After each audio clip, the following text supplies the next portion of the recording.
Useless loser becomes a skeleton but starts evolving into a high-rank monster. Rent is an ugly, pathetic, disgusting loser adventurer from a small town who dreams about becoming a mithril-class adventurer. Yet, despite working for 10 years, Rent has been a dumb bronze-class adventurer for eternity. He usually wakes up early just like me and all poor people who need to work. Yet, despite having a dream job, all he can do are basic missions. This is because the Adventurer Guild puts ranks on their missions to avoid unnecessary deaths. While checking the current missions, Rent realizes they're all pretty much trash. Therefore, he decides to explore the labyrinth.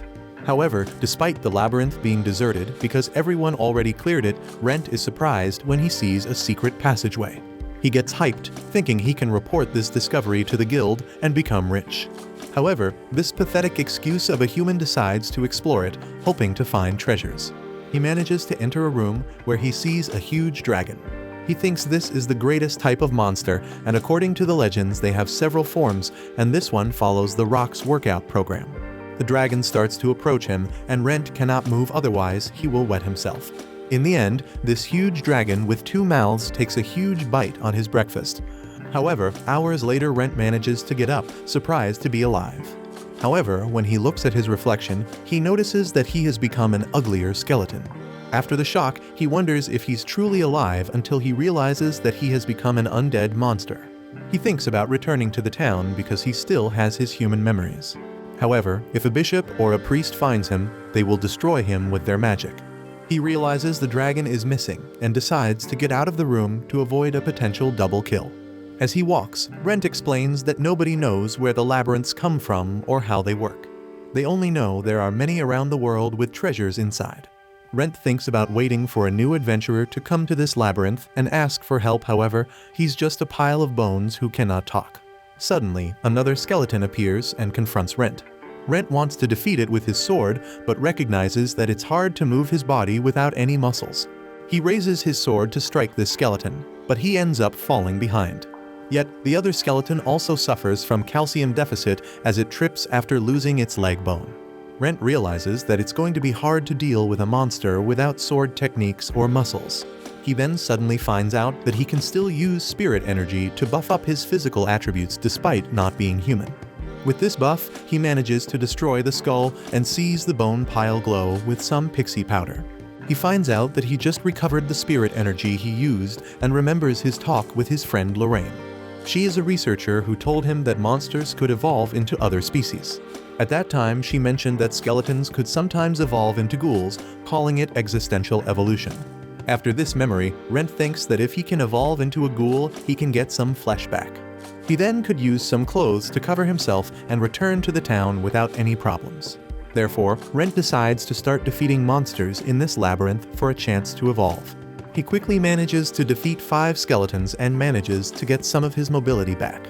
Every time he defeats an enemy, he gets healed, and that allows him to use his spirit energy in every battle. While looking for more monsters, he finds a slime. Despite being a weak monster, there are only 2 ways to defeat it: to pierce its core or beat it up until it cannot regenerate. Rent manages to dodge the slime's attack and counters. However, he didn't expect to hit the core on his first try. He decides to keep the magic stone and collects the slime fluid to sell it later on, as it's used in cosmetics. Over time, Rent notices that as an undead, he doesn't need to sleep or eat, which helps him to focus on fighting to achieve his evolution. However, that seems to be taking a long time. Still, he managed to get his physical abilities back and could use mana and divine power again despite being undead. Yet he feels down because he spent 10 years as a weak adventurer and now is dead. He's one of the rare adventurers who can use spirit energy, mana, and divine power, but since he's trash, they're all basic.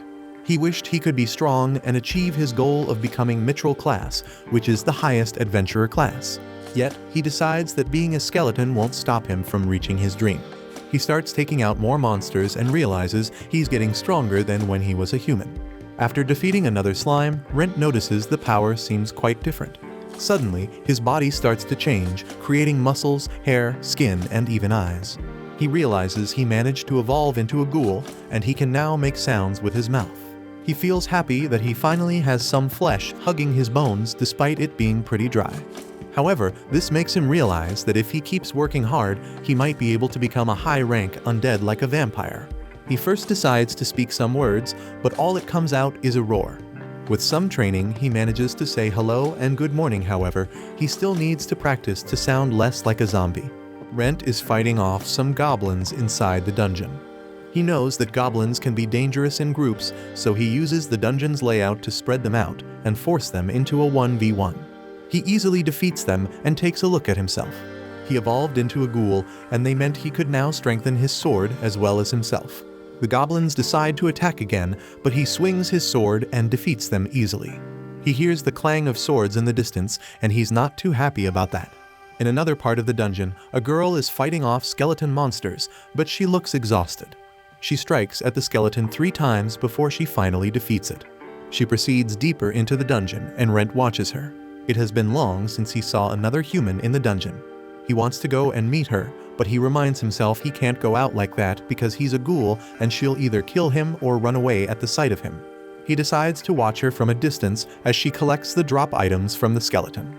He doesn't recognize her, so he thinks she must be a rookie since he knows most of the adventurers in the city. The knowledge Rent has about the other adventurers' abilities usually comes in handy. As the girl goes deeper into the dungeon, Rent follows her slowly. She goes down a corridor, and a skeleton monster forms behind her. She engages it in combat, and Rent observes her technique. He notices that she has good form, but she's weak, so she has to land multiple blows on the monster and dodge a lot of its attacks to defeat it. Her one flaw is she didn't observe her surroundings, and the skeleton monster backs her against the wall. She encourages herself and strikes at the skeleton once again, but it grips her sword and pushes her against the wall. It is about to attack her, and Rent has no choice but to step in. He comes out screaming to get the skeleton's attention, and the skeleton faces him. Rent was hoping the girl would attack the skeleton from behind, but she was too stunned to do so. The skeleton tries to attack him, but he uses his divinity skill and takes it down in one fell swoop. He tries to approach her and talk to her, but she's horrified by his appearance. He tries to introduce himself, but his voice just makes her even more horrified. She tells him to stay away from her, and he tells her he's not her enemy. He throws his sword down and raises his arms to assure her. She notices he's not a mere ghoul, and Rent tells her he's an adventurer. She asks him if he is disguising for Halloween since he looks like a ghoul. He tells her he actually passed away, but he's still somehow alive. She thanks him for saving her life, and he tells her he had to because adventurers look out for each other. She still doesn't trust him, so she asks him not to take her life away. He assures her that he won't do that, but he needs her to help him get some clothes. He tells her that he wants to go back to the city of Malt, and she tells him she could get him a robe that hides his body. He puts a bag of coins on the ground and tells her to keep the change after getting the clothes. He walks back, and she moves forward to pick up the bag.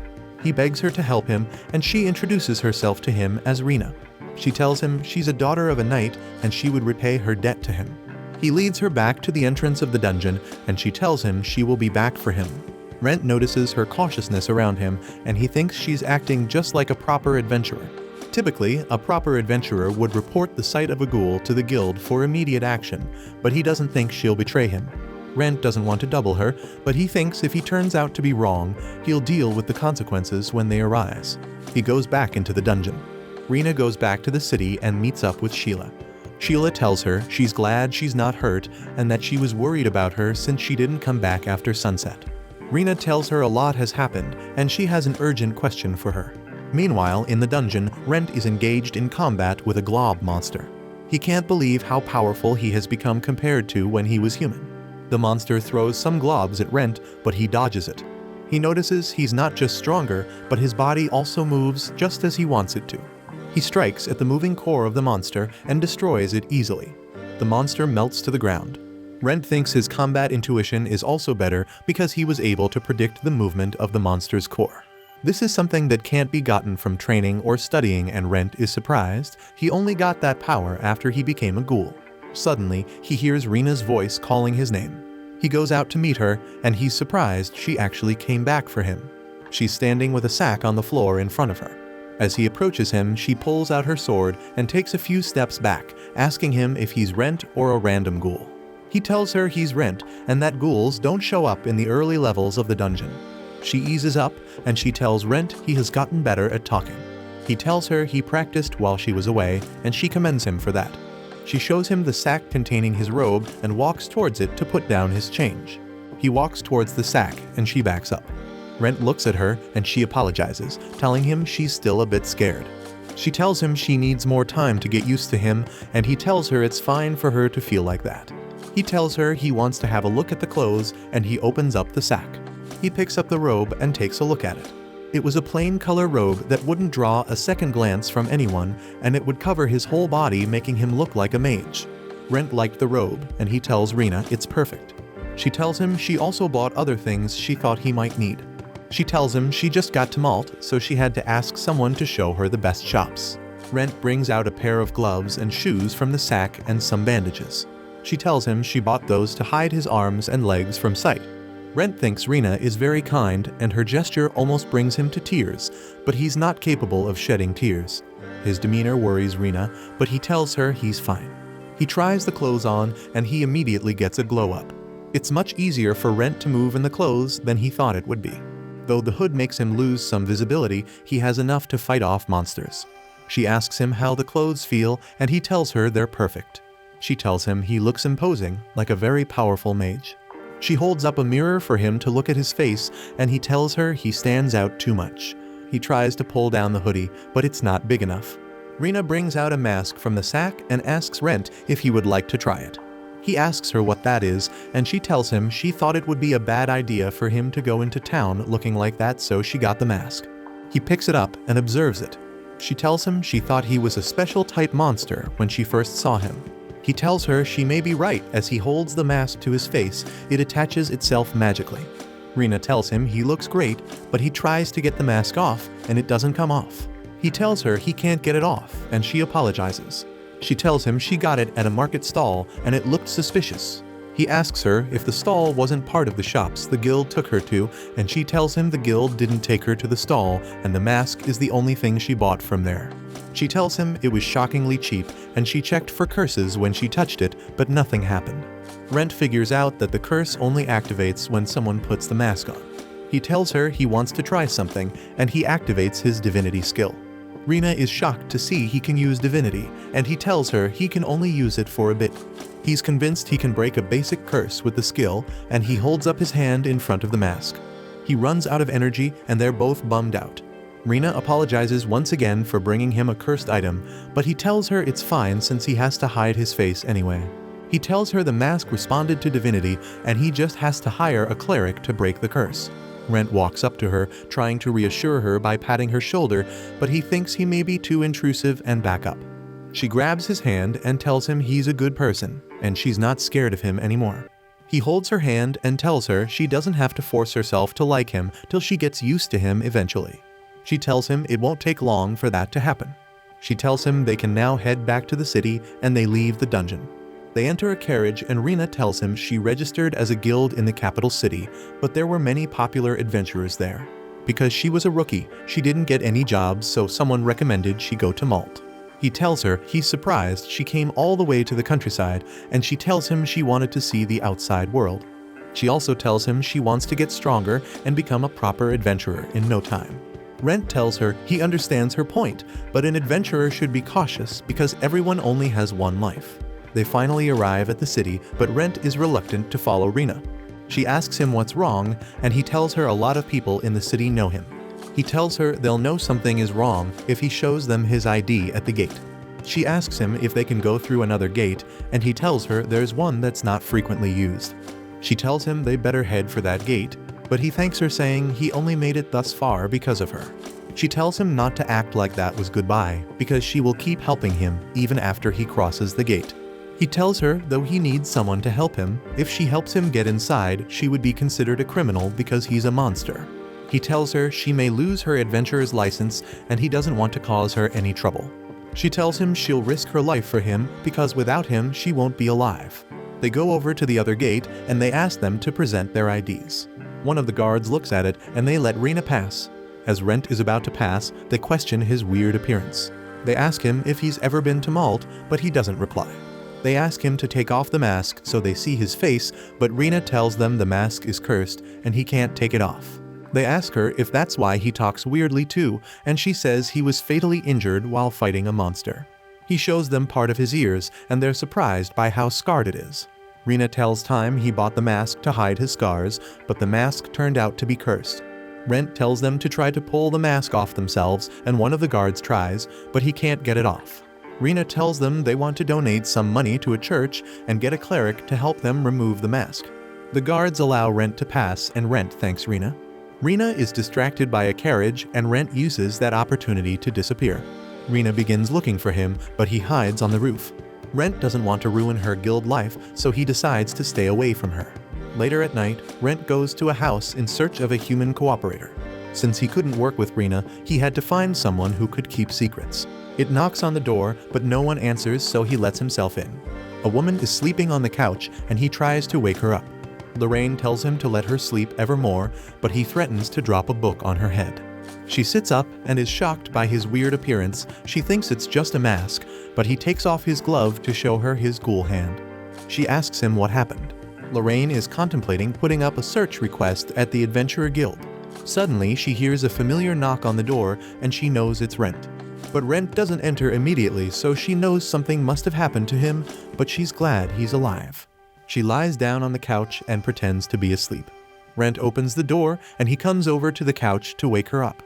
She tells him to allow her to sleep some more, but he threatens to wake her up in a brutal way. She finally opens her eyes to look at Rent, and she realizes he's now a ghoul. Rent tells her the story of what happened to him, but Lorraine doesn't believe him. She has been researching monsters and magic, and she had never come across a scenario where someone was turned into an undead after being eaten by a dragon. She asks him if the dragon is still in the labyrinth, and he tells her the dragon is probably already gone. Lorraine has no choice but to believe his story because of how he now looks. Rent is surprised by how calm Lorraine is after seeing his body up close, but he feels like she'll treat him as a research subject rather than a friend. Lorraine paces for a while thinking, and suddenly, she asks Rent if he still remembers his identity now that he's undead. Rent tells her he still has the memories and consciousness of himself before he became an undead. But that doesn't change the fact that he's lost his life once. He tells her he's not very sure he's still the same person, and she tells him that's exactly how the Rent she knows would reply. Though it's still hard to confirm he's the same person, she tells him they'll worry about that later. She asks him what he plans to do with his life, and he tells her he wants to continue living as an adventurer. He aims to achieve the highest rank in the guild, but he knows he can't go to the guild looking like an undead. Lorraine figures out that he needs her to take up quests for him, and he'll have to crash at her place for a while. She asks him if that's okay with him, and he tells her he's fine with that. But she asks for his help with her research. She doesn't want to miss the opportunity to examine a subject that underwent an existential evolution. Rent tells her he's fine with it as long as she doesn't dissect him. She tells him she's not Frankenstein, but she'll need a little bit of skin once in a while. The next day, Rent is doing some chores when Lorraine comes back to the house. She tells him she went to the guild, and she gives him the payment for the slime liquids and magic crystals he got from the labyrinth. Rent thinks he was overpaid for the resources, but she tells him they were of good quality and the guild will put them to good use. He takes the payment and tells her he will be going to see an infamous blacksmith. Later in the day, Rent walks through the market district, happy his wallet is so full. As he walks along the street, he draws the gaze of other people who are shopping.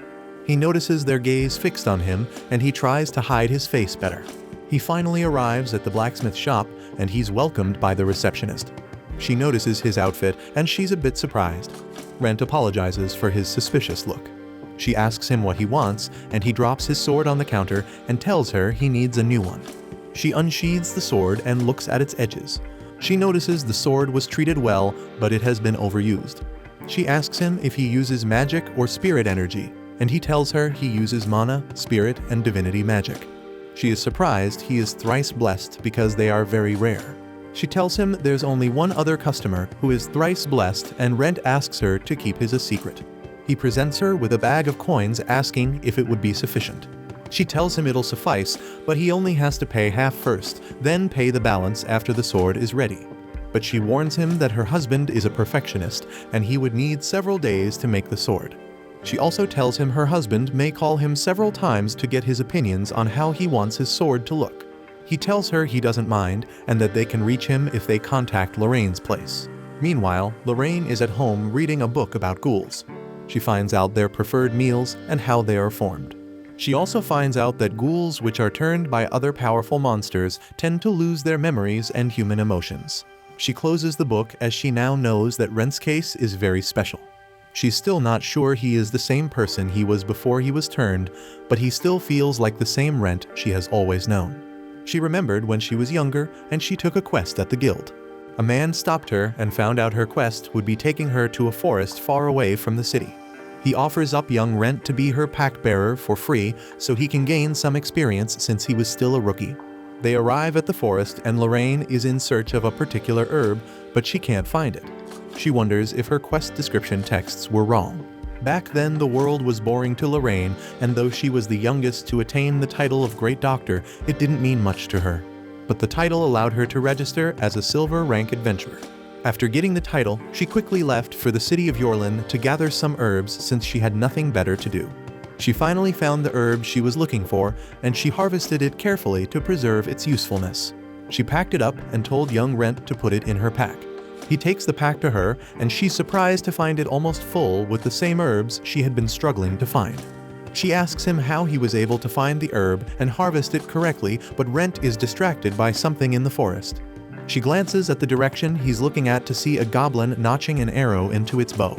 Young Rent raises his shield to defend her, and he tells her to use a spell against the goblin. She uses the spell to completely obliterate the goblin. Young Rent praises her magic level, but she tells him it's nothing special. After the battle, he offers her some water, asking if that was her first battle. She tells him it was not, but her escorts aren't usually as experienced. She realizes that young Rent is more than a pack-bearer. He tells her the other adventurers were worried she didn't have enough experience for her rank, so they told him to follow her. She asked him how he knew so much about herbs. He told her someone advised him to read about everything he could find concerning herbs and monsters if he wanted to become a good adventurer. This was when they first introduced themselves to each other, and they became friends. Lorraine asks him to teach her all he knows about herbs and how to fight. She noticed he knew exactly how to move through the forest, and she asked him for the trick behind it. He promised to teach her everything, and he worked hard for 10 years since they'd known each other, trying to achieve the highest adventure rank. Lorraine stayed by his side doing the research she had loved all this time. She now sees why the elders were worried about her years ago. She realizes she hasn't been replying to her letter because didn't want some old men to lecture her. She gets up from her chair, wondering where she kept her unread letters.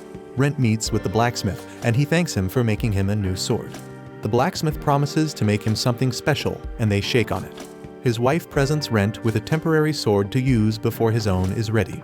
The sword can only use mana and spirit energy. He takes the sword and leaves. The blacksmith tells his wife Rent may be in some trouble, and she wonders why he didn't ask for their help. The husband tells her he's probably suffering from a curse and he doesn't want it to affect their shop. He figured out that Rent didn't want to cause trouble for other people. He asks his wife for the information Rent shared with her, and she tells him. He tells her they may get him to talk about his curse one day since he will be frequenting their shop. Rent returns home and he makes dinner for him and Lorraine. Lorraine enjoys his cooking, and he tells her she can't have seconds if she wants. She notices he hasn't touched his dinner, and he tells her he doesn't get hungry. She takes that as a good sign. She tells him she was studying about ghouls while he was away, and she tells him he's different from an average ghoul. That's the reason he can evolve, and she asks him what he will become next. He tells her he just wants to be as human as possible, so he'll just aim for his next existential evolution. Lorraine figures out he has to return to the labyrinth, and he tells her he has to destroy monsters to evolve faster. The next day, an adventurer is fighting a slime monster in the labyrinth, but he's no match for it. He's about to be completely overwhelmed by the monster, but it suddenly melts away. Rent saves the man, and the man thanks him. He tells Rent he didn't expect the slime to attack like that, and though he got a little cut, he'll be fine. Rent begins to walk away since adventurers are expected to take care of themselves. The man tries to stop Rent, but Rent doesn't listen to him. Rent had heard of people who pretend to be in a sticky situation and then rob those who help them. The man runs in front of Rent and asks to join his party. He tells him he needs the money because he just registered as an adventurer and can't even fight a slime. Rent tells him slimes are strong and they always give swordsmen a tough time. The man tells Rent he's a chef and he has a restaurant. He's in a huge debt that he needs to repay by the next week. He told every adventurer he met he'll do anything they ask as long as they let him join their party, but no one gave him a chance. He decided to explore the labyrinth by himself, but only strong people can do that and get away with it. Rent tells him he's too busy, and the man watches him walk away. Rent would have loved to let the man join him, but he didn't see him with any useful magic items. He suddenly has an idea, and he tells the man he can tag along as long as he's okay with carrying a pack. The man suddenly rushes to follow Rent, happy to finally join a party.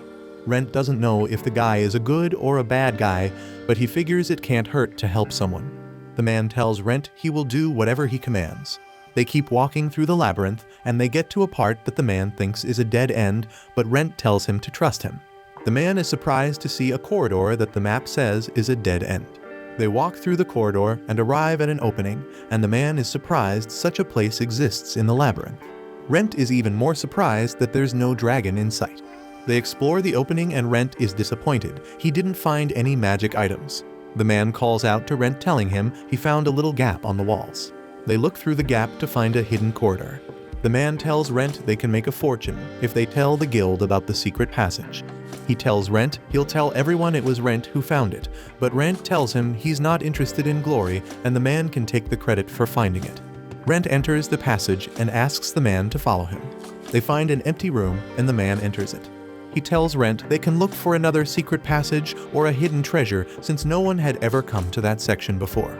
Rent tells him to wait, but he doesn't hear Rent over his babbling. Rent enters the room and a teleportation circle activates at the center of the room. He tries to warn the man, but the man tells him not to worry because there are no monsters in sight. Rent realizes the man can't see the circle, and he tries to stop him, but he steps on it and he's teleported away. Rent knows a teleportation circle leads to a room filled with monsters or traps, and he considers leaving the man to his fate. But he doesn't want to be more of a monster than he already is. He steps on the circle, which teleports him to a dark room. He sees the man on the floor, and he tries to help him, but he hears the feet of a monster stomp on the ground. A giant skeleton appears from the shadows, and Rent realizes the skeleton is an area boss. Rent has no choice but to face the huge undead skeleton. He tries a spirit attack on it, but it's ineffective. The skeleton tries to strike back, but Rent dodges away. He decides to try a mana attack, but it's also ineffective against the skeleton. The skeleton tries to counterattack, but Rent gets out of the way. Now Rent is getting desperate. He looks for an escape route, but the entrance is sealed. Since he's in a boss room, he'll have to defeat the skeleton before he can get out. Rent curses his bad luck as the skeleton starts approaching him. Rent remembers the adventurer's code never to give up regardless of the situation. Though Rent is not sure his sword can handle it, he decides to use his divinity skill. He attacks the skeleton with the skill and he takes out its leg. The skeleton loses its balance and falls to the ground, and Rent uses that opportunity to run up its spine and land a final blow on the skeleton's skull. He tends to his follower's wounds and the man wakes up. He remembers there was a huge skeleton before he passed out, and he almost panics. Rent tells him he can only do basic first aid and can't heal his wounds fully. The man looks around and sees the remains of the skeleton. He asks Rent if he defeated the skeleton alone, and Rent shows him the huge magical crystal the skeleton dropped. The man figured out that the monster was very tough for it to drop such a huge crystal. He commends Rent for being skillful enough to defeat the monster solo. Rent tells him it was just luck, and he tells the man he'll hand him the crystal if he wants. His follower can't believe his ears, but Rent tells him it'll come at a price. His follower asks Rent what he wants in return because he feels he can't be of much use to Rent after seeing how strong an adventurer he is. Rent shows the man he's now a ghoul after being attacked by the dragon in the past. He tells the man he can't enter the shops in the guild because of that, so he'll need him to do that in his stead.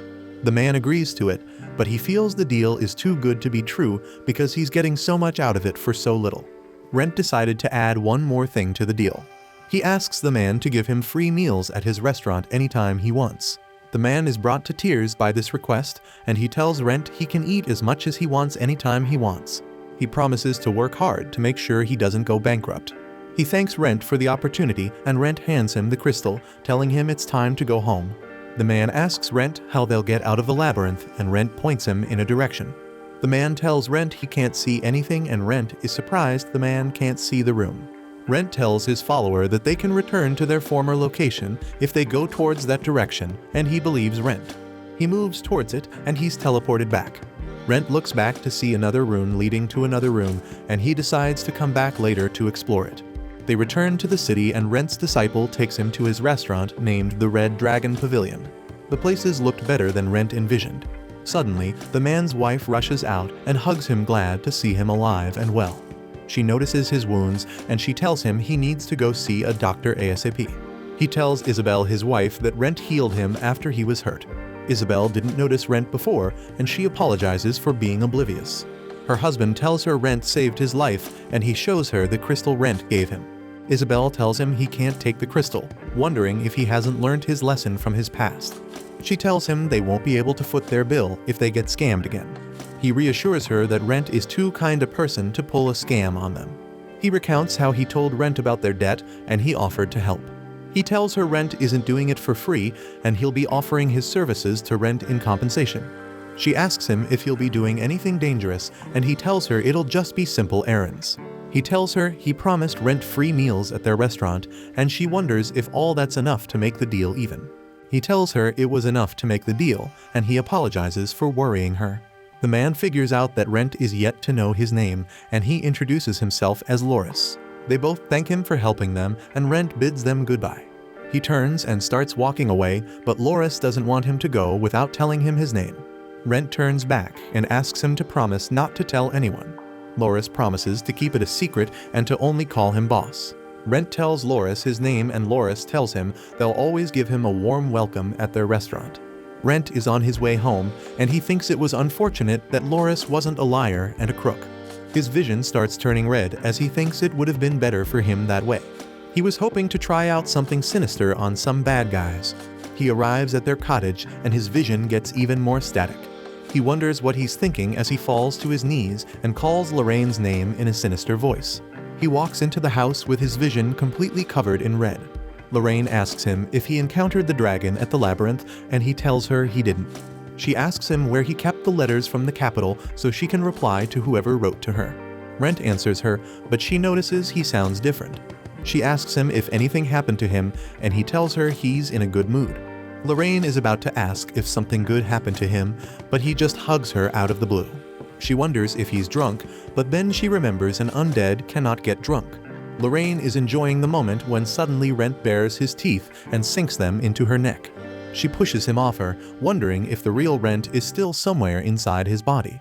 Rent is surprised by how delicious her juice is, but she calls his name and he regains himself. She uses her magic to knock him down and put him to sleep. She tells him she doesn't mind him eating her as long as he does it when he's sober. Rent wakes up later at night with a splitting headache. He remembers being in the labyrinth with Loris. Lorraine asks him if he feels controlled by any creature or some unnatural impulse. He tells her he's not being controlled and Lorraine is relieved. He apologizes to Lorraine, but Lorraine sums it up as an unfortunate accident. Rent tries to tell her it's more than that, but she stops him from talking. She asks him how much he remembers before he blacked out, and he tells her he remembers attacking her. He tells her he remembers meeting a man at the labyrinth, and then he talked about an appetizing meal. That was when he lost control, and once he saw Lorraine, he thought she was too delicious to pass up. She tells him it's right for a ghoul to crave a human. She asks him if he remained unhurt after she hit him with her magic, and he tells her he's all right. She tells him to get some rest, and she tells him she'll also get some rest. She's walking to her room, but he tells her he wants to see where he hurt her. She draws back her cloth to reveal the bite mark. She tells him she's out healing potions, but she'll make one the following day. Rent heals the wound, and she's surprised to see he can use his divinity skill to that extent. He tells her he can heal minor injuries, and she tells him the healing sensation is very pleasant. Rent finishes healing her, and she takes off the bandage. Rent can still see some bite marks, and he decides to heal her even more. Lorraine notices he's looking different. He takes off his clothes to look at himself, and she tells him he can tell people the scars on his body are from old battles. He looks at his face in the mirror, and he's surprised to see his mask has also changed. The lower half of his face is showing, and Rent tells Lorraine that part should remain hidden. The mask responds by hiding the power part of his face and showing just the upper part of his face.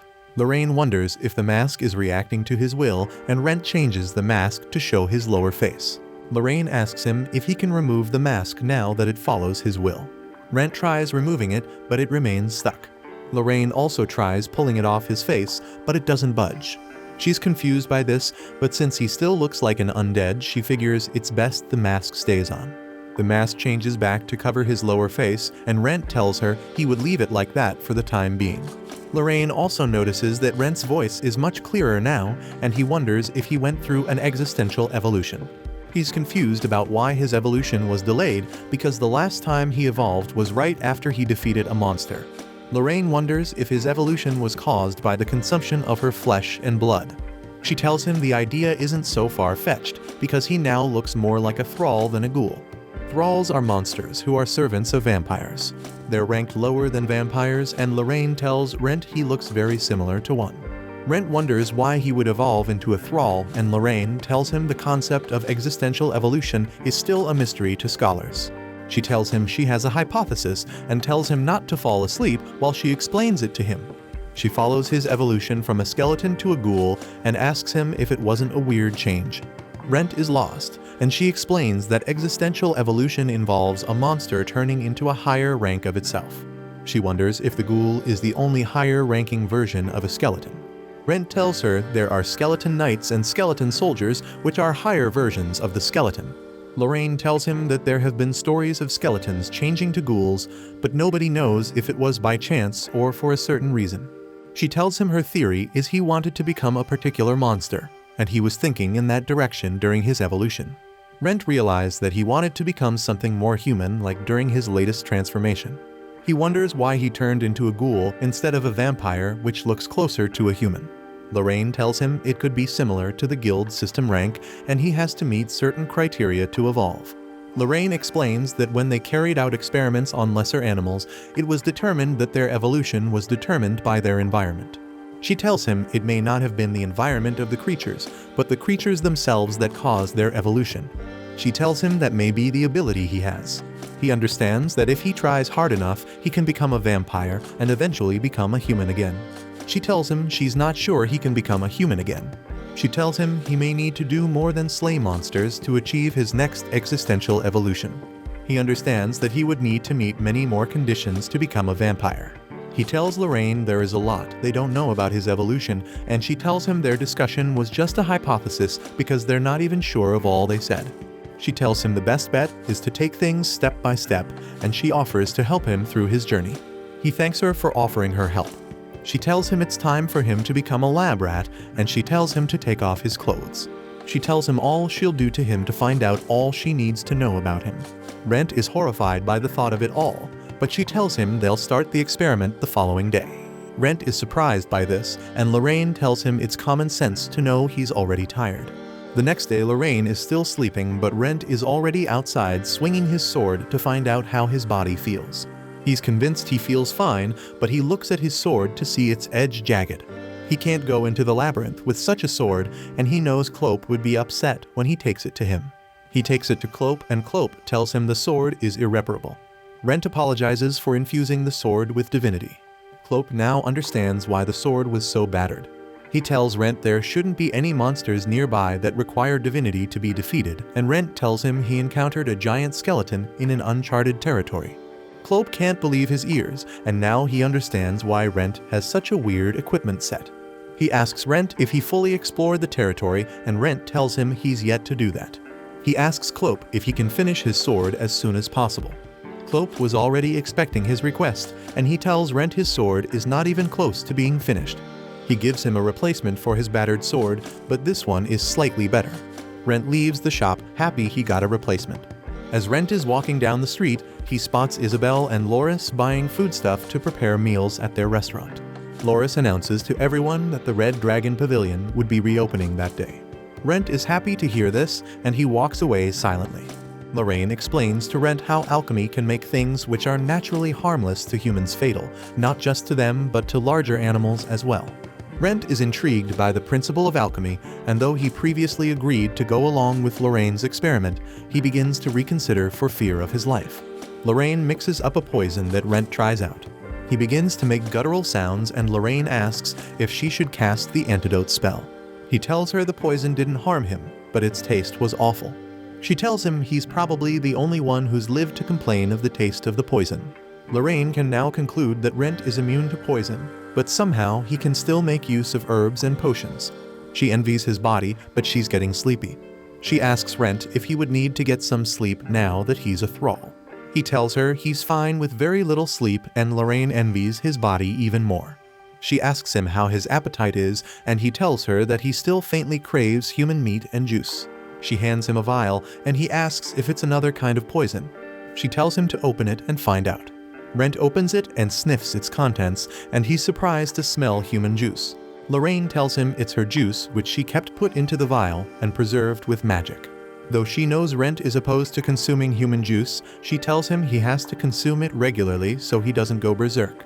Rent pours a drop on his finger and he locks it off. He's surprised by how sweet it tastes, and Lorraine asks him if he's satisfied with just one drop. He tells her that drop was enough to quench his thirst and he'll savor the rest bit by bit. Rent tells Lorraine he wants to head out, and he advises her to get some sleep. She asks him if he's going back to the labyrinth, and he tells her he'll go there, but he will stop by the guild first. Lorraine wonders what he's going to be doing at the guild, and he tells her he's going there to take a request.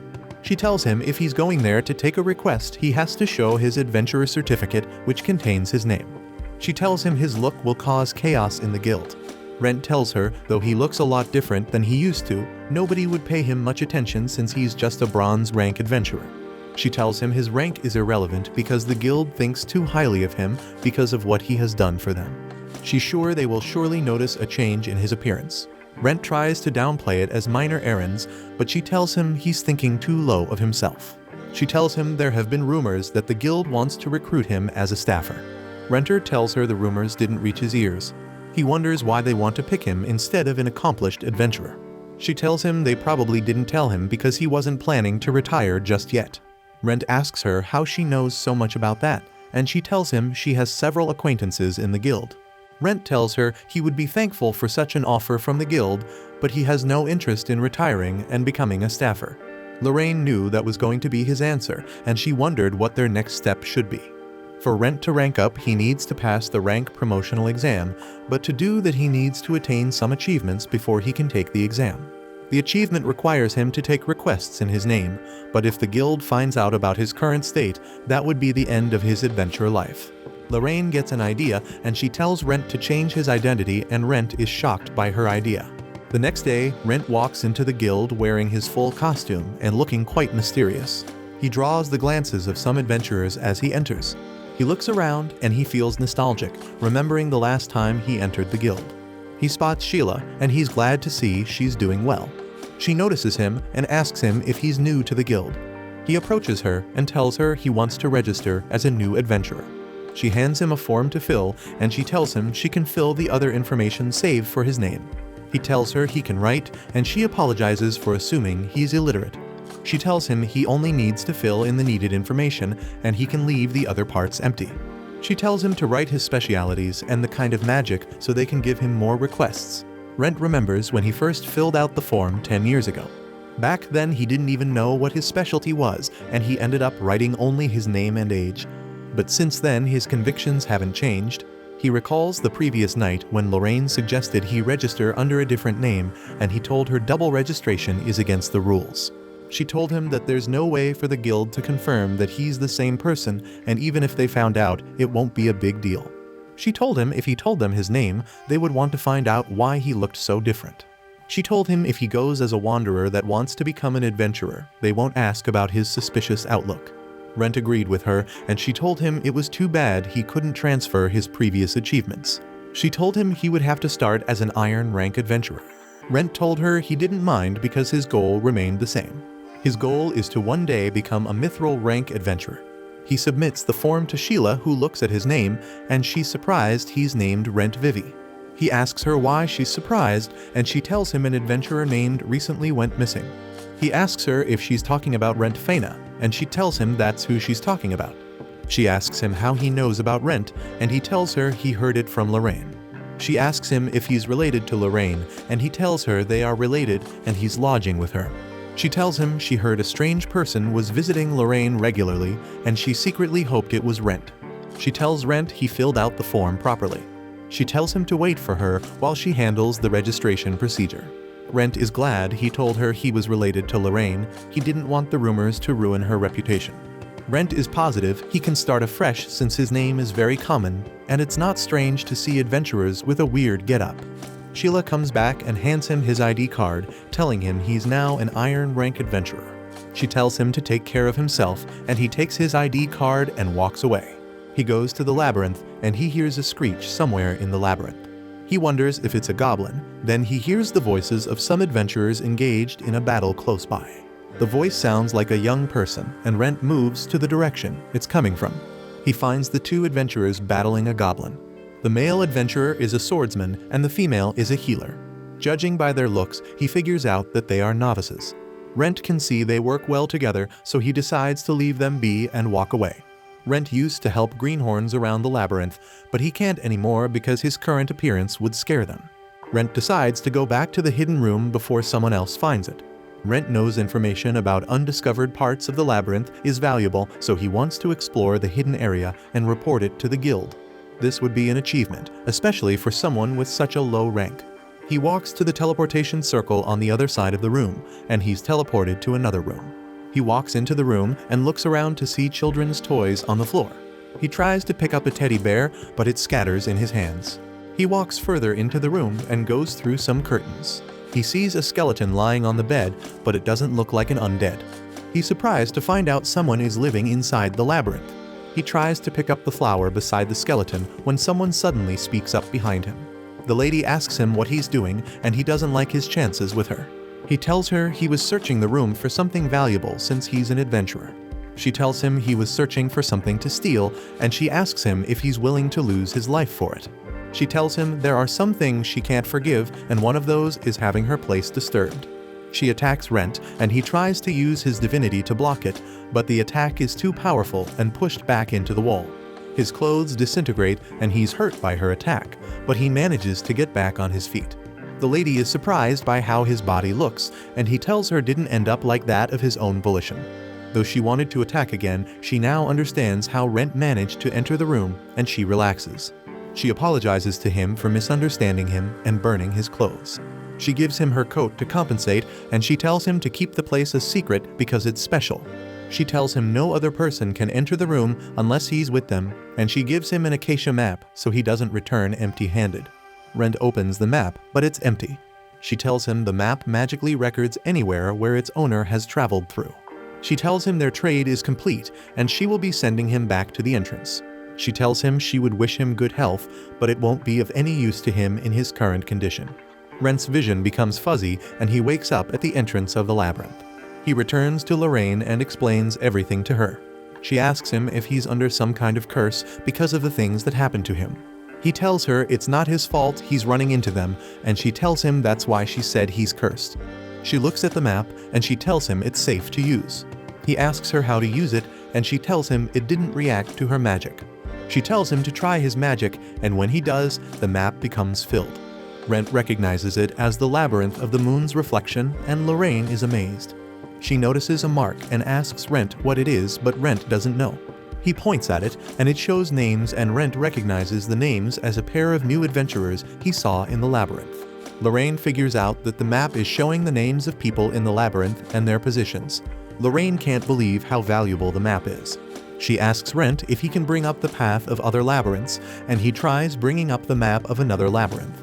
The map changes, but it's not complete, and Rent remembers the lady said the map only records places he has been to. Rent asks her to take a look at the robe to make sure it's not cursed, and she tells him he would know if it's cursed since he already has it equipped. She tells him the robe is of good quality with high magic resistance and good defense. She tells him its defense is more than regular armor, and he tells her he got a good deal out of his expedition. She tells him he should be more worried about the identity of the woman who almost sent him to meet his ancestors. He tells her he doesn't know the lady's identity, but she is very powerful. He thinks she would be stronger than a gold-class adventurer. She tells him she's curious about the room he found because it means someone can make living spaces in a labyrinth. Rent tells her he would visit the labyrinth the next day, and she commends him for being brave despite him almost losing his life. He tells her the lady didn't tell him not to return. She only told him not to tell the guild about the room. Lorraine tells him it seems the lady wants to be left alone, and he tells her he'll just go back to talk. He goes to the labyrinth the next day, and he reflects on Lorraine's words about him being cursed. He remembers the day he met the dragon and got cursed, and how he can't take off the cursed mask. He knows most people would pity him, but he sees his situation as an opportunity to get stronger and get the highest adventurer rank. He arrives at the entrance, but the entrance is gone. He looks at the map, but that area is empty, and he figures out that the lady doesn't want him coming back just yet. Back at the guild, Sheila is discussing with an adventurer who asks her if she's heard from Rent. She tells him she doesn't have any news, and the adventurer tells her to keep him posted. She can see that a lot of adventurers are worried about him because he inspired them. He also inspired her to be a good guild employee, and she remembers when she first met him. Rent suddenly appears in front of her, and she apologizes for being lost in thought. He hands her a request and tells her he wants to take it up. She sees that he needs to fight off 3 strong orcs, and she tells him she can't recommend the request for an iron rank adventurer. He tells her he has defeated orcs before, and she grants him the request. She tells him not to do anything reckless, and he tells her he understands because he has just one life. He tells her he understands that fact more than anyone else. Lorraine is still contemplating how Rent would take the promotional exam with his current looks.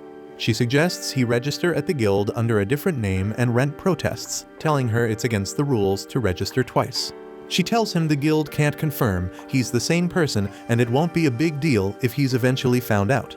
She tells him if they find out his true identity, they will want to know how he ended up as an undead. But if he registers as a random traveler looking to become an adventurer, no one would pay attention to his suspicious look. The only downside is that he'll have to start from the lowest adventurer rank since he can't transfer his previous achievements. Rent tells her he doesn't mind that because his goal is to one day become the highest ranking adventurer. Rent returns to the guild after completing his first request, and Sheila is shocked by how quickly he completed it. He brings out his magic bag and hands over the orc meat. She commends how well the meat was cut and preserved, telling him the request giver would be pleased. Rent notices something is amiss, and he asks her what's wrong. She tells him to wait for a moment. She walks away, and some adventurers who overheard Rent saying he slayed 3 orcs wonder how he was able to do it since he's a low-rank adventurer. Rent overhears them, and he understands that he completed a request that was beyond his rank. Sheila comes back with a scroll that she hands over to Rent. She tells him she spoke with the higher up at the guild. She asks him if he would like to participate in the Bronze Rank Ascension exam. The guild usually doesn't allow newly registered adventurers to partake in the exam, but the higher-ups were convinced of Rent's capabilities. Rent accepts the offer. Later at night, Lorraine is surprised Rent was already asked to participate in the Bronze Rank Ascension exam, but she thinks he deserves it given his skills. She asks him what name he used to register at the guild, and he tells her he used Rent Vivi. Lorraine almost chokes on her tea and asks him why he chose to use Vivi as his last name. She tells him the guild officials are familiar with her family name, and they may get suspicious of him. He tells her he didn't want people to think that a weird man was staying over at her house, so he named himself as a relative. She understands his perspective, but she tells him she doesn't care about her public image. Everyone already thinks of her as a worthless scholar who couldn't make it to Capital. She doesn't care if people look at her weirdly anymore. Rent tells her she's helped him too much already, and he didn't want to cause her more trouble. On the topic of helping, she tells him he does so many chores in the house that she may end up being indebted to her. Rent tells her that can never be possible because he only retained his sense of humanity because of her. Lorraine tells him he can be her roommate for eternity without paying rent. She tells him since they're now relatives, he doesn't have to be so reserved around her. Rent is even more grateful to her now. The next day, Rent goes into the guild, and a guild official asks him who he is. Rent introduces himself and tells the man he's there for the Ascension exam. The man now recognizes him, and Sheila calls out to him, telling him she didn't expect him to come to the guild that day. She thought he would be studying to take part in the next exam since he didn't have time to prepare for it. Rent tells her the next exam is months away and he can't wait. An adventurer comes late happy to have made it, but Rent knows he will have some points deducted for being late. A guild official calls the attention of all the Iron Rank adventurers. He tells them the Bronze Rank Ascension exam is about to begin. The first exam will test the adventurer's knowledge about guild regulations, monster materials, and everything in between. Those who pass the knowledge exam will be allowed to partake in the practical exam. The practical exam always changes with each set of adventurers. Rent remembers he was asked to pick up some herbs when he first did the exam. The official asks the adventurers to follow him, and Sheila wishes Rent good luck. The adventurers sit in a room to take the written exam, and Rent looks around. More adventurers are taking the exam than he expected. He recognizes a girl as one of the duo adventurers he stumbled upon in the labyrinth. He figures out that her partner will be participating in the exam. There aren't many commoners in the town who can write. Rent was lucky to study writing and herb language back when he was still in his village. He thought that the knowledge would be vital to his dream to become an adventurer. That was why that kind of exam was a piece of cake for him, coupled with the fact that he had previously taken it. After the exam, some adventurers aren't happy with their score. Sheila congratulates Rent for getting a perfect score because not many people can achieve that. Rent tells her he's just happy he passed the exam, and he asks her what the practical exam will be. She tells him he'll form a party and perform a guild request. She pairs him with Reyes and Lola, the duo adventurers, and they form a party. Reyes tells him he's a swordsman who fights using spirit to raise his stamina, and he'll be the vanguard. Lola tells him she's a mage who can also use healing arts, so she'll be the support. Rent tells them he's also a swordsman who uses mana and spirit, and he's glad to be working with them. The guild official comes to address the adventurers, telling them they'll be performing a guild request. He tells them the location is at the Labyrinth of the New Moon, and he hands them a map. He tells them their objective is to reach the designated point on the map, and they have until sunset to achieve this. One adventurer asks if they'll all be going to the same location, and he tells them they'll complete the same request. He tells them the first party to complete the quest will be rewarded. They all understand it'll be a competition to be the first party to complete the request. They arrive at the labyrinth, and the other adventurers rush inside. Reyes asks Rent if he's ever been to the labyrinth, and Rent tells him he has. Reyes tells him he has also been to the labyrinth, and Lola tells him they didn't get very far. Reyes tells her they'll go deeper when they earn their bronze rank. They are about to go inside, but Rent stops them. He tells them they need to purchase a map, and Lola asks him why they can't use the map from the guild. Rent tells her the map was printed 15 years ago, and Lola realizes the map could be unreliable. Rent walks over to a stall, and he tells the vendor he wants to buy a map. The vendor tells him the price, and they're shocked by the amount. Rent tells him he just needs the map for the first floor, and he makes a good bargain. The vendor agrees to it, and he hands Rent the map. Reyes wonders if the vendor's map would be accurate, and Rent asks him to compare it with the one from the guild.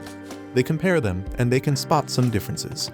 The new map also shows the location of the traps in the labyrinth, and they are happy they can make their way through the labyrinth without worry. The vendor advises them to follow Rent closely if they want to pass the exam. Lola wonders why the maps are so different, and Rent tells him the guild may intentionally mislead them.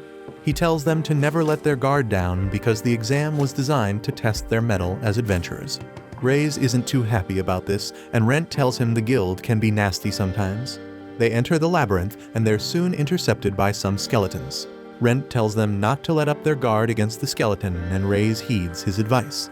Lola uses her magic to enhance his skills, and he charges at the skeleton. They defeat them easily, and Rent is impressed with their capabilities despite their young age. Reyes is having some problems with one skeleton, but Rent comes to his aid. Lola is worried about the unusual number of monsters they had to face. Rent thinks something must have attracted them, and he walks up to a pouch on the ground. Reyes wonders how skeletons can be lured, and Rent shows him the pouch of incense.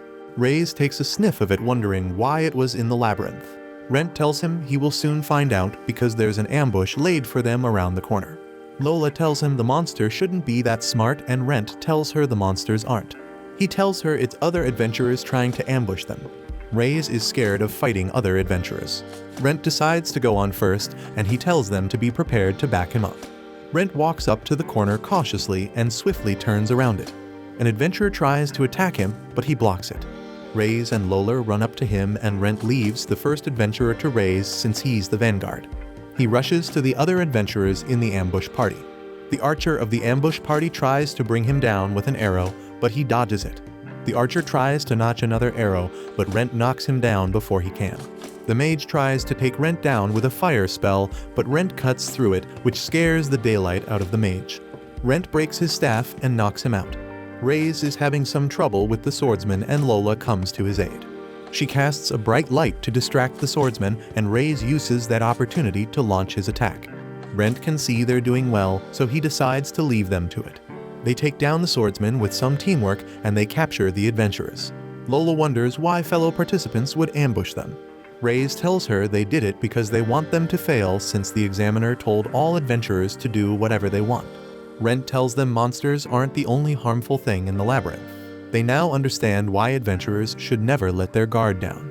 Reyes tells Rent he would follow his lead from then on, and Rent tells them they have to proceed carefully. After they leave, another adventurer comes out of the shadows, impressed that Rent was able to predict the ambush. He frees the ambush party, and he tells them Rent noticed they work for the guild. They wonder who he is, and the shadow adventurer tells them he reminds him of someone else. He thinks his sister's information was accurate. Sheila goes into the guildmaster's office, and he sternly tells her he heard a rumor about Rent Vivi. She asks him what he heard, and he tells her people think he may be a culprit. He tells her he doesn't have a previous record, and he came out of nowhere, which makes him very suspicious. He tells her to report back to him if she finds out anything about him. Rent and his party arrive at a door, and Lola figures out that a labyrinth boss is behind the door. Rent asks Reyes if they've ever fought a boss, and he tells him they have never because 2 iron rank adventurers won't survive it. Suddenly, a party comes up behind them, and they're surprised they didn't get there first. Rent is relieved that more adventurers have arrived. The leader of the party makes fun of Rent's party and asks Lola to join their party since she's cute, but Reyes tells them to back off. They're about to pick a fight, but Rent points his sword at the party leader. The leader tells him he was just joking, and Rent tells him he doesn't take jokes well. The leader tells Rent they weren't trying to go in before them, but Rent tells him they can go in because they want to take a break. They apologize to Rent, and they go in.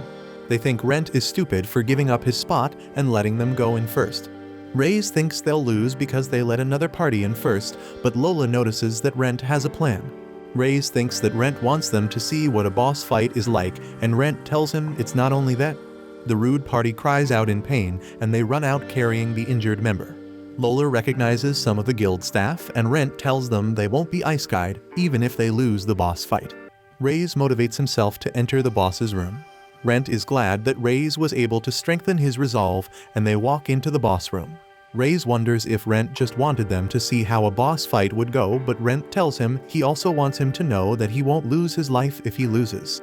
Rent tells him he can turn back from a fight he knows he can't win, but Reyes knows that if he walks away from this fight, he won't be able to ever return. If that happens, Reyes knows he won't ever become a true adventurer, and Lola is moved by his resolve. Rent can see that he has made his resolve, and they walk into the boss room. They look around the room, watching out for the boss so it doesn't take them by surprise. Suddenly, a huge transparent slime with a crystal at its core rises from the ground before them. They all get ready to battle the Grand Slime, and Reyes is confident they won't lose like the previous party of adventurers. Reyes thinks it would be a good idea to write in their report that they defeated the boss after the first party lost to it. But Rent thinks they are getting the wrong idea because the request didn't ask them to defeat the boss. It would have been easier for them if the previous party defeated the boss. But Rent sees it as an opportunity to learn about the hardships of life. Reyes rushes at the Grand Slime, and it's about to attack him by he predicts it and dodges perfectly. Rent tells him to aim for the slime's core, but as soon as Reyes sinks his sword into the slime, he can't drive it any further. The slime knocks him to the ground, but he gets up and dodges its next series of attacks. Lola is about to help him with her magic, but Rent tells her to focus on gathering her mana. Rent is confident that they would be able to take down the Grand Slime with their capabilities if they work together efficiently. Before they entered the room, Rent told Reyes that physical attacks don't work against the slime. He told him they would have to use magic attacks against it, and he asked Lola if she could cast a strong fire spell. Lola told him she could, but it would take time for her to finish casting it. Rent told her he would handle the slime's attack while she was casting it, but Reyes told him he'd like to handle that.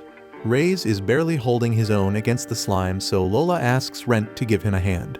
The slime is about to overwhelm Reyes with its attacks, but Rent steps on and fends it off. He keeps slicing through the blobs the slime throws at them, and Reyes does the same as well.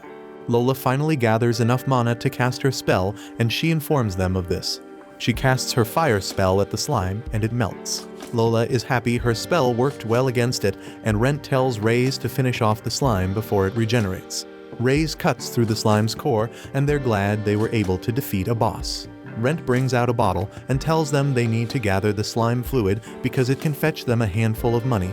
They begin filling their bottles with the slime fluid, but some adventurers use that opportunity to run past them and head for the finish line. Rays is about to go after them, but Lola tells him to let them go forward. Rent knew that Lola would notice that there was a trap ahead. A sleeping gas is suddenly released and the adventurers pass out. Rent expected the trap because people tend to let their guard down just before they reach their goal. Rent tells them even if the adventurers reach the goal before them, it wouldn't be a problem. Lola figures out that the test isn't about finishing it first. She reminds Rays that the guild master never said the party who finishes first is the one that passed the test. He only said the first party to finish would receive a perk. Everyone misunderstood that as the party who finished first would win the test because they led them to believe that. Rays now realizes he shouldn't have been worried about finishing first all this time. Rent tells him they just have to complete the test within the time limit, and Rays tells him he would have appreciated the information a lot sooner. Rent tells him he has to be able to think for himself as a first-rate adventurer. They get to the final destination and open the door to the room. A guild official welcomes them, telling them they are the first ones to reach the destination. They don't trust him, and they demand he shows them proof of his identity as a guild official. He shows them his official letter, and they now believe him. He hands them bronze crests, and he tells them once they present the crests to the receptionist, they would be confirmed as bronze rank adventurers. Rays asks him about the perks the guild master said the first party will get. The official gives them some potions as their gifts for being first, and Rays is so happy to take them. Rent asks them to escort him through a detour on the way back. They go down a flight of stairs, and Rays thinks they'll get to the second level when they go through the door. Rent tells him the labyrinth is a place that defies human understanding, and he's about to witness that firsthand. They go through the door and find themselves in a huge serene lush with greenery and a sun overhead. Rays is amazed, and he wonders how the sun is shining underground. Lola heard stories about the scenery of the labyrinth changing with each floor, but she never expected it to be this breathtaking. Rent tells them this is the kind of world that they would be facing henceforth, and they're both hyped up. Rays wants to explore the forest a bit, but Rent tells him they have to return to the guild to complete the test, and he's bummed out by this. They make their way back to the guild, and when they get there both Rays and Lola are exhausted because of the traps they had to go through. They now fully understand why Rent said the guild can be very nasty sometimes. They submit the crests to Sheila at the reception desk, and she confirms the end of their bronze rank ascension exam. Rays asks her if they're now bronze rank adventurers, but she seems skeptical. A guild official gives her a report and tells her she can confirm them as bronze rank adventurers. Rays asks her what is happening, and Rent tells him the official was watching them the entire time during the exam, but the others didn't realize it. The official tells them an adventurer's personality becomes more apparent during the exam, and they can't promote anyone with an unfit personality. Lola asks him how they did, and Sheila tells her they did well and are now officially bronze rank adventurers. Rays and Lola are overjoyed that they passed. They are glad they left the village against the advice of their parents to become adventurers. Rent is glad he has achieved his bronze rank once again. They leave the guild, and he thanks Rays and Lola for their assistance. Rays tells him they should be the ones thanking him, and he promises they won't forget the lessons he taught them. He tells Rent he feels like a proper adventurer for the first time thanks to him. Lola would have loved for them to stay together, but she can tell that Rent has a different goal. She knows that he taught them different things during the test, so they would be able to fight on their own. They tell him he'll always be their friend, and they hope they'll meet again someday. They get on their carriage and leave the city. Sheila thinks they are nice kids, and Rent tells her that though he was guiding them, they also helped him realize some things. Sheila tells Rent she would like to ask him a question, and Rent realizes that she has figured out his true identity. He asks her if the guild will punish him for what he did, but Sheila tells him she's the one who'll be asking the questions. Rent tells her he won't show himself at the guild again if they've discovered his secret. He's about to walk away, but Sheila holds him back and tells him she just wants to know what happened to his body. They decide to go somewhere private, and though Rent wanted to run away, he heard the worry in Sheila's voice, and he knew he had to answer her. They enter a private room, and Rent tells her he's in some deep trouble, but he doesn't want anyone to intervene, including the guild. She tells him she hasn't informed the guild about him, and he wonders why she's keeping it a secret. She tells him she's not sure he's the same Rent and she wants to confirm his identity herself. She tells him she told the official who watched them during the exam a little about him, but he's her brother, so she assures him that he won't leak his secret. She asks him to tell her what happened to his body. She knows Rent won't trust her easily, so she presents him with a magic contract she had made. Whoever signs a magic contract and breaks their oath will incur a penalty enforced by magic. Sheila promises to resign from the guild and register as a slave in a country if she leaks his secret. Rent tells her she's doing way too much, and he asks her why she's going to such lengths for him. She tells him she just wants to help him because she only got so far because of him. She tells him there are many people indebted to him, though he may not realize it. Rent decides to sign the contract and explain everything to Sheila. After signing, he wonders how he'll tell her the story, but he decides to just show her to save time. He takes off his hood and tweaks his mask to reveal his eyes. Sheila gets a glimpse of his face and she looks frightened. Rent sees that his face scares her and he tells her it may be better she doesn't know more about what happened to him. She tells him she doesn't want to remain ignorant about his situation. She asks him how it happened and he tells her he turned into an undead. Sheila tells him that's impossible and he can understand her confusion. Rent tells her to have a rethink to see if she can actually help him. He tells her he has no intention of hurting anyone, but he knows she can't easily trust him in his current state. He gets up to leave the room, but Sheila stops him. She tells him she believes that he won't attack anyone, even if he's an undead, because he's still the same kind person he's always been. She tells him she will help him because he has helped a lot of people before, including her. She takes his hand, and she assures him she'll help him if it's a matter relating to the guild. They both go to Lorraine's house, and she's surprised to see Sheila with Rent. Sheila tells her she has something to discuss with her, and Sheila is surprised she's paying her a visit so late. Lorraine asks Rent if he laid his hands on Sheila, but Sheila tells her he only relayed some information to her. Lorraine invites her into the house, and she apologizes that her place is messy. Rent knows the place isn't messy because he cleaned up before leaving. Lorraine asks Sheila what she knows, and she tells her Rent told her he was turned into a monster, but he doesn't attack people. Lorraine is surprised Sheila still decided to pay her a visit after hearing that. She tells her she's like a young girl going into the house of a witch and a monster, and she shouldn't be surprised if she gets boiled to be used as dinner. Sheila tells her she's nothing but a scholar, but Lorraine tells her she's just using that title as a cover to perpetrate her evil deeds. She tells Sheila she hunts for young girls during the night to help keep her skin smooth. Sheila laughs it off, but Lorraine tells her that is the monster Rent currently is, and the smile disappears off Sheila's face. Rent knows that if Sheila says the wrong thing, Lorraine would take her out without hesitation. Sheila tells Lorraine she knows that's what Rent is, and Lorraine is satisfied with her answer. She tells Sheila she wasn't being mean to her, and they decide to have dinner together. After having dinner, Sheila praises Rent's cooking skills, and he tells her he learnt it from his hometown. Sheila gives Rent the payment for all the housework he does, and he takes a drop from the bottle. Sheila realizes that Rent is a lesser vampire. Lorraine asks about the magic contract, and Rent tells her the contract entails that Sheila won't reveal his identity. Sheila tells her Rent has been catching the attention of a lot of people. She tells them there have been many cases of novice adventurers going missing all over the kingdom. Lorraine asks her how they know it wasn't done by Monster, and Sheila tells her they don't find the adventurers' belongings. The guild thinks it's a mass kidnapping, and because of Rent's sudden appearance and suspicious look, they think he's the mastermind behind it. Sheila tells them Rent is too good to be a novice, and other adventurers are spreading rumors about him out of jealousy. Rent is happy he's good enough to make people jealous, but Lorraine tells him it's nothing to joke about. Sheila tells him he's in a sticky situation, and he decides to lay off labyrinth exploration for a while.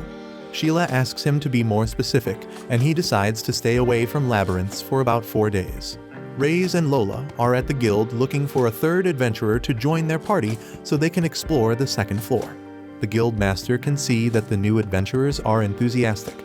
He asks Sheila about Rent Vivi, who participated in the exams, and she tells him he has a suitable personality. He asks her for an update on Rent Faina because they wanted him to become a guild staff when he retired. A little commotion catches his attention, and he tells Sheila to take care of it. Sheila tells him the new Rent is also a wonderful adventurer. Lorraine is still in bed, but the sound of Rent leaving the house wakes her up. She thinks he's off to the labyrinth, but she remembers he can't go to the labyrinth until he's cleared of the kidnapping suspicions. She thinks he should take things easy, but she knows that it's beyond him to do that. Rent tests out his new sword, and he's impressed with Clope's work. Clope tells him he tuned it to his taste because he knows how he tends to do things. Rent realizes Clope knows his real identity. Clope tells him to try out the sword's abilities. Rent decides to test his mana ability, and he easily splits a log of wood. Clope can see that he has gotten a lot better at handling a sword, and his mana is much stronger. Rent decides to try controlling the sword's strength with his spirit ability. He splits a log of wood by just piercing through it. He decides to test out his divinity ability, and he cuts through the wood logs easily. Rent is impressed with the sword because it doesn't budge even when he infuses it with divinity. Clope notices that new sprouts are growing from the wood pieces Rent cut. Rent figures out that it's the power of divinity. Clope wonders how he can use the power of divinity because a person needs to be blessed by a god to use it. Rent tells him he repaired a small shrine a long time ago on a whim. Clope is surprised Rent is religious, but Rent tells him he didn't even know the god, but he thinks it's a low-ranking god. Clope decides to keep a piece of wood because he thinks it'll contain divinity if he nurtures it. Rent tells Clope he wants to keep practicing with his sword, and Clope is surprised because he has tested his 3 abilities. Rent tells him he wants to try using the 3 abilities at once, and Clope provides him with a huge log of wood. Clope asks him if he knows about mana spirit fusion art. Rent tells him he has heard rumors about it. Clope explains that the technique entails the activation of the mana and spirit abilities to increase power exponentially. Rent realizes it's a technique only masters can use. Clope tells him that if a person fails to perform it properly, their body will explode. Clope thinks that Rent is deterred, but Rent decides to try it out, because he knows he'll survive even if his body explodes. Clope gives Rent his sword so he doesn't have to use his new sword in case the technique is too powerful for it. He tells Rent his sword can't use divinity. Rent takes his sword and he gets ready to try out the technique. He infuses the sword with mana and he assembles spirit on his other hand. Rent tries to fuse both techniques, but he's having a hard time putting them together. He decides to quickly strike the wood down before he loses control. Clope could see that he had a hard time controlling it, and he wondered if Rent would still add divinity to the fusion because he thinks it'll be too dangerous. Rent tells him he'll do it anyway. He does the spirit mana fusion, and he triggers his divinity as well. Rent realizes he has the power to perform the fusion. He decides to do it so he can achieve his dreams of becoming the highest-ranking adventurer. He uses all his might to infuse his sword with the 3 techniques, and Clope wonders if he's okay because things weren't looking good from his point of view. Rent keeps trying to infuse the sword with the technique, but Clope notices the sword is about to break, and he warns Rent. Rent decides to strike out with the sword, but after the strike, the sword crumbles into dust. The log of wood turns into a ball, and Clope is surprised. Rent apologizes for destroying his sword, and Clope tells him the divinity technique is too powerful to be used on just any weapon because it can undo the weapon's forging. He tells Rent he forged his sword to handle a good amount of divinity, but it won't be able to withstand the new technique he's trying to learn. He tells him not to use anything more than the magic fusion art. Rent remembers the wizard who cursed him, and he wonders what he'll do when he meets an opponent that cannot be defeated with the technique. Clope suggests that he makes more swords for Rent, but Rent tells him he doesn't have the money to pay for that. Clope tells Rent he's aware. Rent walks down an alley, realizing he'll need good equipment to achieve the highest rank. He decides to start saving for them, but he hears a quarrel somewhere in the alley. A boy asks an adventurer for a request, but the adventurer tells him he can't take a request outside the guild because it'll come back to bite him.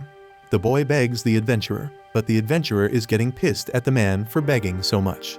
Rent steps in, and the adventurer wonders who he is. Rent tells the adventurer he'll take care of the boy's request.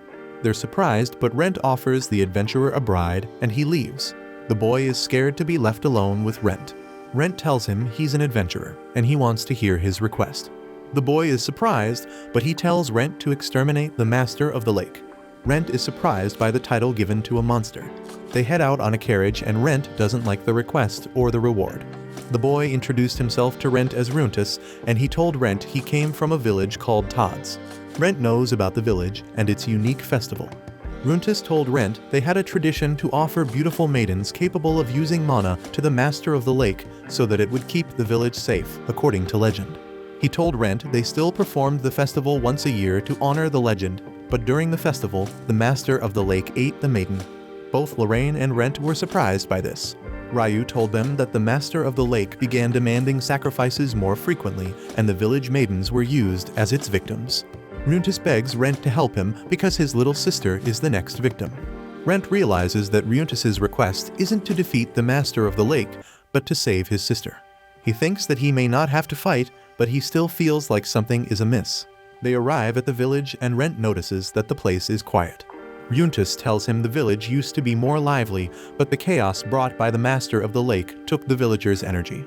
Rent looks around to see people hiding in their houses. Ryuntis calls out to him, and he walks over to see a door with a mark on it. He asks Ryuntis about the mark, and Ryuntis tells him the house with that mark must offer their girl to the master of the lake.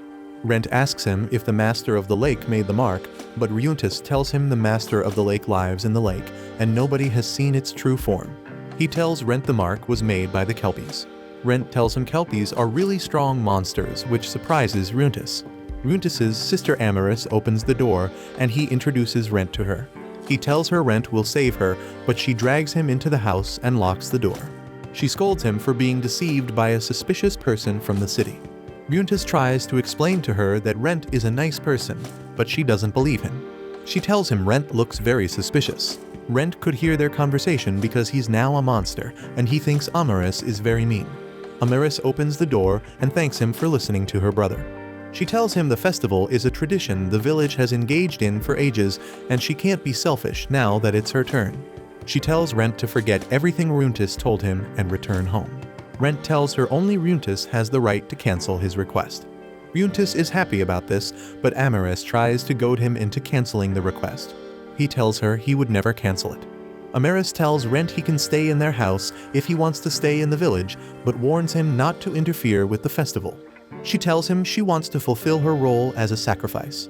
Later, Ryuntis apologizes for his sister's hard-headedness. Rent knows the festival is the next day, and he tells Ryuntis she won't listen if they tell her to run away. Rent wonders what Ryuntis wants to do, and Ryuntis begs him to do everything he can to save his sister. The next day, Rent is on his way back from the lake when he comes up on some traveling merchants. One of the merchants gives some kids freebies in exchange for getting their parents to buy something from them because business hasn't been good. The children agree and they take the freebies, but as they turn to leave, they look up to see Rent. Rent wants to ask them for a favor, but they run away because they're scared of him. The merchant notices he hasn't seen Rent in the village before. He asks him if he's there for the festival, and Rent tells him that's what he's in the village for. The merchant tells Rent he can't at a bad time because the master of the lake has been angered. He tells Rent that's why the villagers aren't too keen about buying things. Ryuntis informs him that lunch is ready, and Rent tells him he'll join them soon. He apologizes to the merchant for hindering his business, and the merchant tells him it's better he avoids the festival and leaves the village. He wonders if the merchants visit the village often, and Ryuntis tells him they do. Later that day, Amaris is about to be offered as a sacrifice, and the woman grooming her tells her they thought of taking her and running away. Ryuntis convinced them the festival should have been stopped a long time ago, but Amaris knows this will anger the master. The woman knows that Ryuntis was thinking about the future of the village. This brings Amaris to tears. After everyone leaves, Rent comes to talk to her, but she tells him not to enter her tent because she's not allowed to make contact with others unnecessarily. Rent decides to talk to her from outside. He tells her he'll do something about it, and he tells her he wants her to fight back. She tells him she can't fight back because humans can't fight against monsters. Rent tells her he will fight the master alongside Ryuntis, and he tells her not to do anything to make him sad because he's her only family. He then leaves and she silently thanks him. The villagers begin the rituals for the festival. The elder recites the festival rites, and they offer Amaris and an orb as sacrifices to the master. He apologizes to Amaris, and she tells him she understands it's for the benefit of the village. She walks down the pier where she joins Ryuntis and Rent. They all get in a boat and row out into the lake. A mist suddenly covers the lake, and Rent thinks it's a bit too convenient. Ryuntis thinks they should head back because visibility is so low, but the orb starts glowing. Rent tells them the master is appearing, and a giant kraken suddenly appears. Amaris offers the orb to the kraken, and she pleads with it to have mercy on the village. Rent stops her because it's pointless. He knocks the orb out of her hands into the water, and he tells them to hold on tight to the boat. Rent steps out of the boat onto the lake, and they're surprised he can walk on it. Rent draws his sword, ready to unveil the identity of the monster. Fireballs shoot out of the kraken, but Rent knows krakens can only be found in the sea, and they don't shoot fireballs. He rushes at it, but he passes through the kraken, and he lands on the other side where a huge boat is docked. Rent realizes that the mages on the boat put up the illusions and shot the fireballs. The merchant tells Rent he was better off leaving the village, and Rent tells him he didn't expect the master of the lake to look so ugly. The other merchants try to attack him, but he blocks their attacks and deals with them. Reincarnates and Amarys row through the mist calling out to Rent, and he answers them. They're surprised to see the merchant boat. The next day, Amarys tells the village chief what happened. Amarys wonders how Rent knew, and he tells her master of an area don't just go on a rampage unprovoked. The elder wonders what happened to the other girls, and the merchant tells him they were planning to sell them in another kingdom for a high price. The elder is glad they are alive. The merchant tells them the location of the maidens, and the elder orders the villagers to get them. Reincarnates tells Rent he considers his request fulfilled by Amarys doesn't look happy about this. Rent is about to leave, and they try to convince him to stay for the festival, but he tells them someone is waiting for him back home. They bid him farewell, and he accepts their thanks. Rent gets on his carriage, and he's disappointed because the merchants weren't behind the missing adventurers since they only kidnap girls. He returns home and tells Lorraine the story, and she's glad the girls are safe. Rent is thankful for her gift that lets him walk on water. Lorraine is sad she didn't get to meet the master of the lake.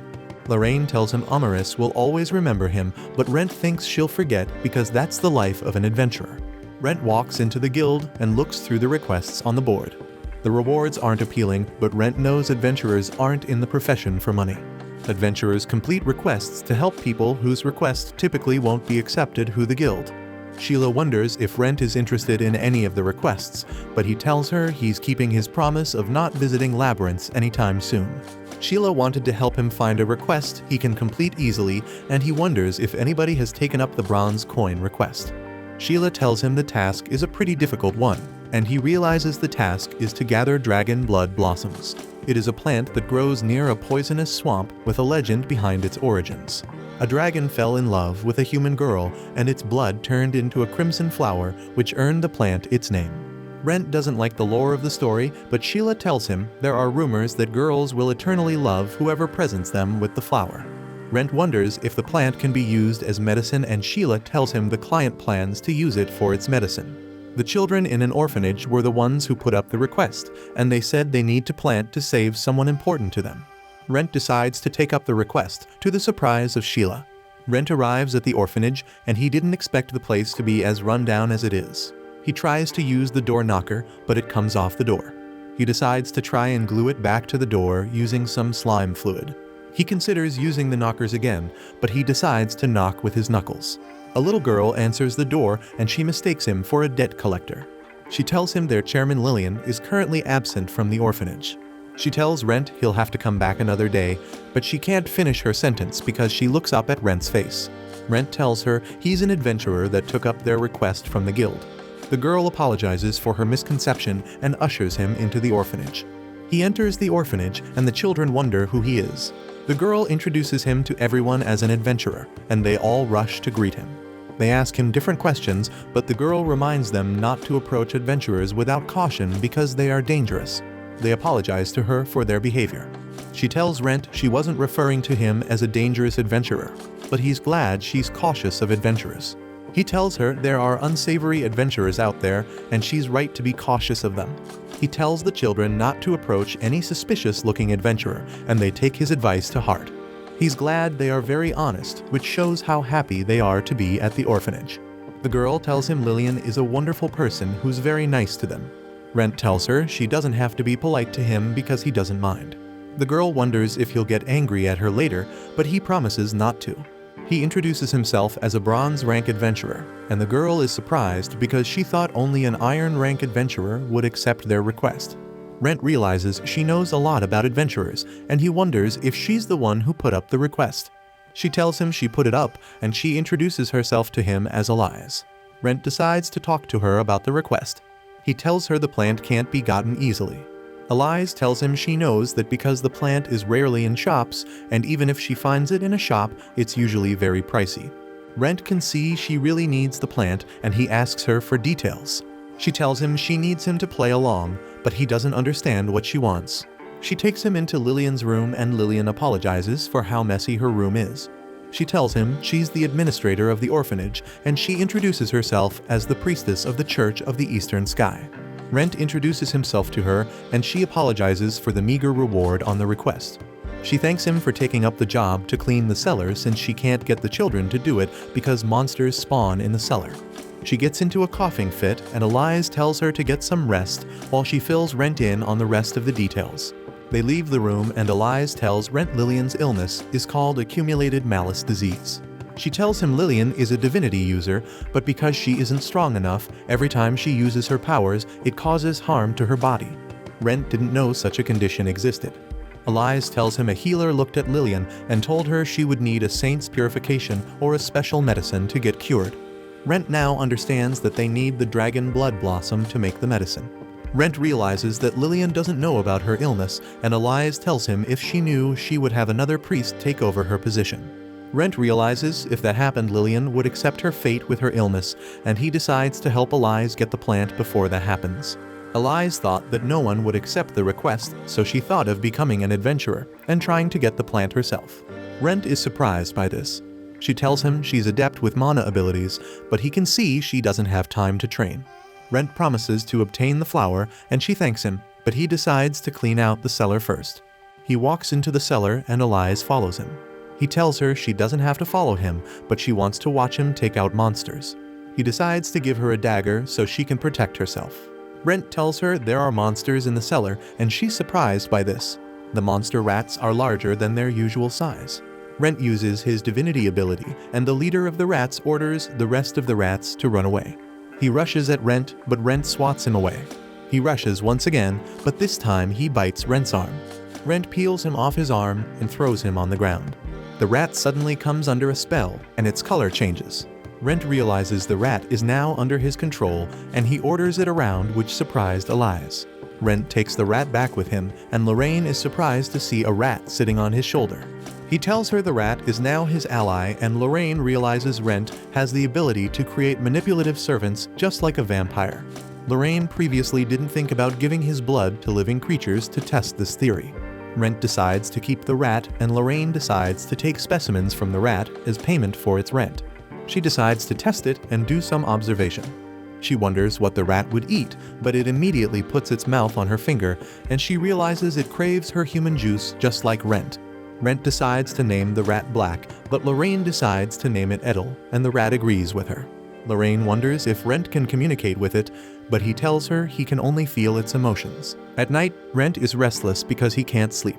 He thought of wandering a labyrinth non-stop, but he knew an adventurer who doesn't rest would draw the suspicions of the guild. Lorraine comes into the room and offers him some food since he'll leave early the next day. Rent is surprised by Lorraine cooking, but she scolds him for thinking so little of her. She warns him that swamp is dangerous, and Rent is surprised she knows where he'll be going. She asks him if he'll go there alone, and he tells her he has to because the poison won't affect him. She reminds him that he'll need a party to defeat a dragon subspecies living in the swamp. He tells her he's not planning to fight it, and he shows her holy water he bought from a stall. Lorraine remembers there are rumors that holy water stops the monster from approaching someone, but she tells him it's not a guarantee.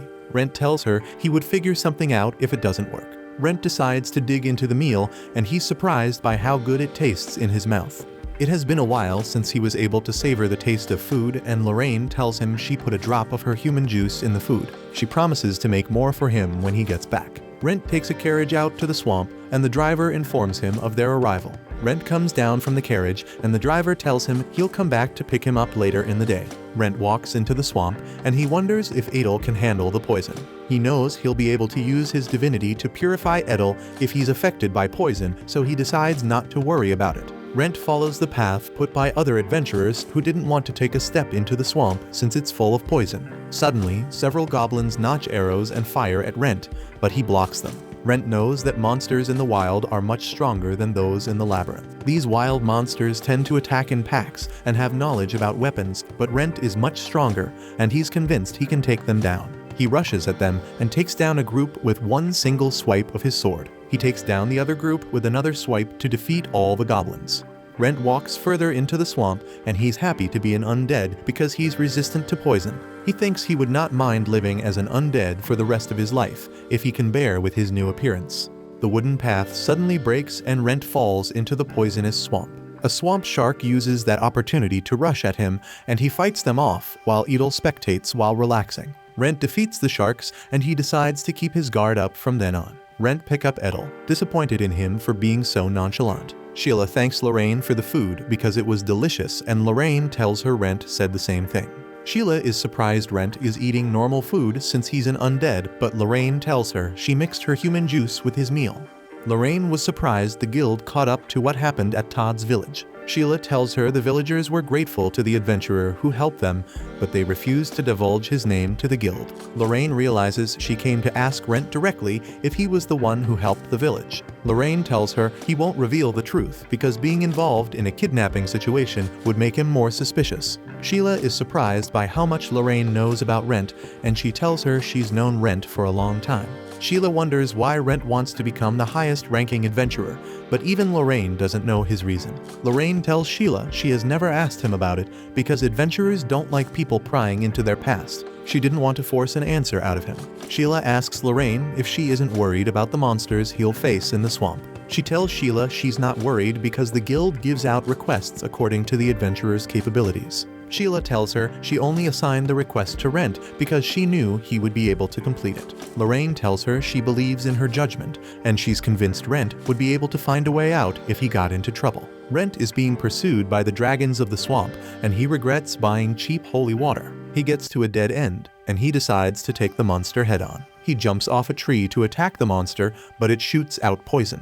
Rent cuts through the poison, and he strikes at the monster with his mana-infused sword. Though poison doesn't work on him, Rent isn't convinced he can defeat the monster with just his mana. He decides to use the mana spirit fusion technique, but it doesn't work on the monster. Edel rushes at the monster, and he uses divinity, and Rent is shocked that Edel can use his divinity powers. The monster eats up Edel, and Rent is about to save him, but the monster starts choking, and he spits out Edel. Rent catches Edel, and he's glad Edel gave him an idea of how to defeat the monster. He infuses his sword with divinity and rushes at the monster. The monster spits more poison globs at him, but he dodges them all. He strikes the monster with his sword, and he defeats it easily. He realizes that the monster's weakness is divinity. Since he can't dress the monster because it's so huge, he decides to store it in his magic pouch. Rent was sure he'll have to fight the monster because he has such bad luck, but he's grateful Edel showed him how to defeat the monster. He decides to come back eventually to get rare materials from the swamp.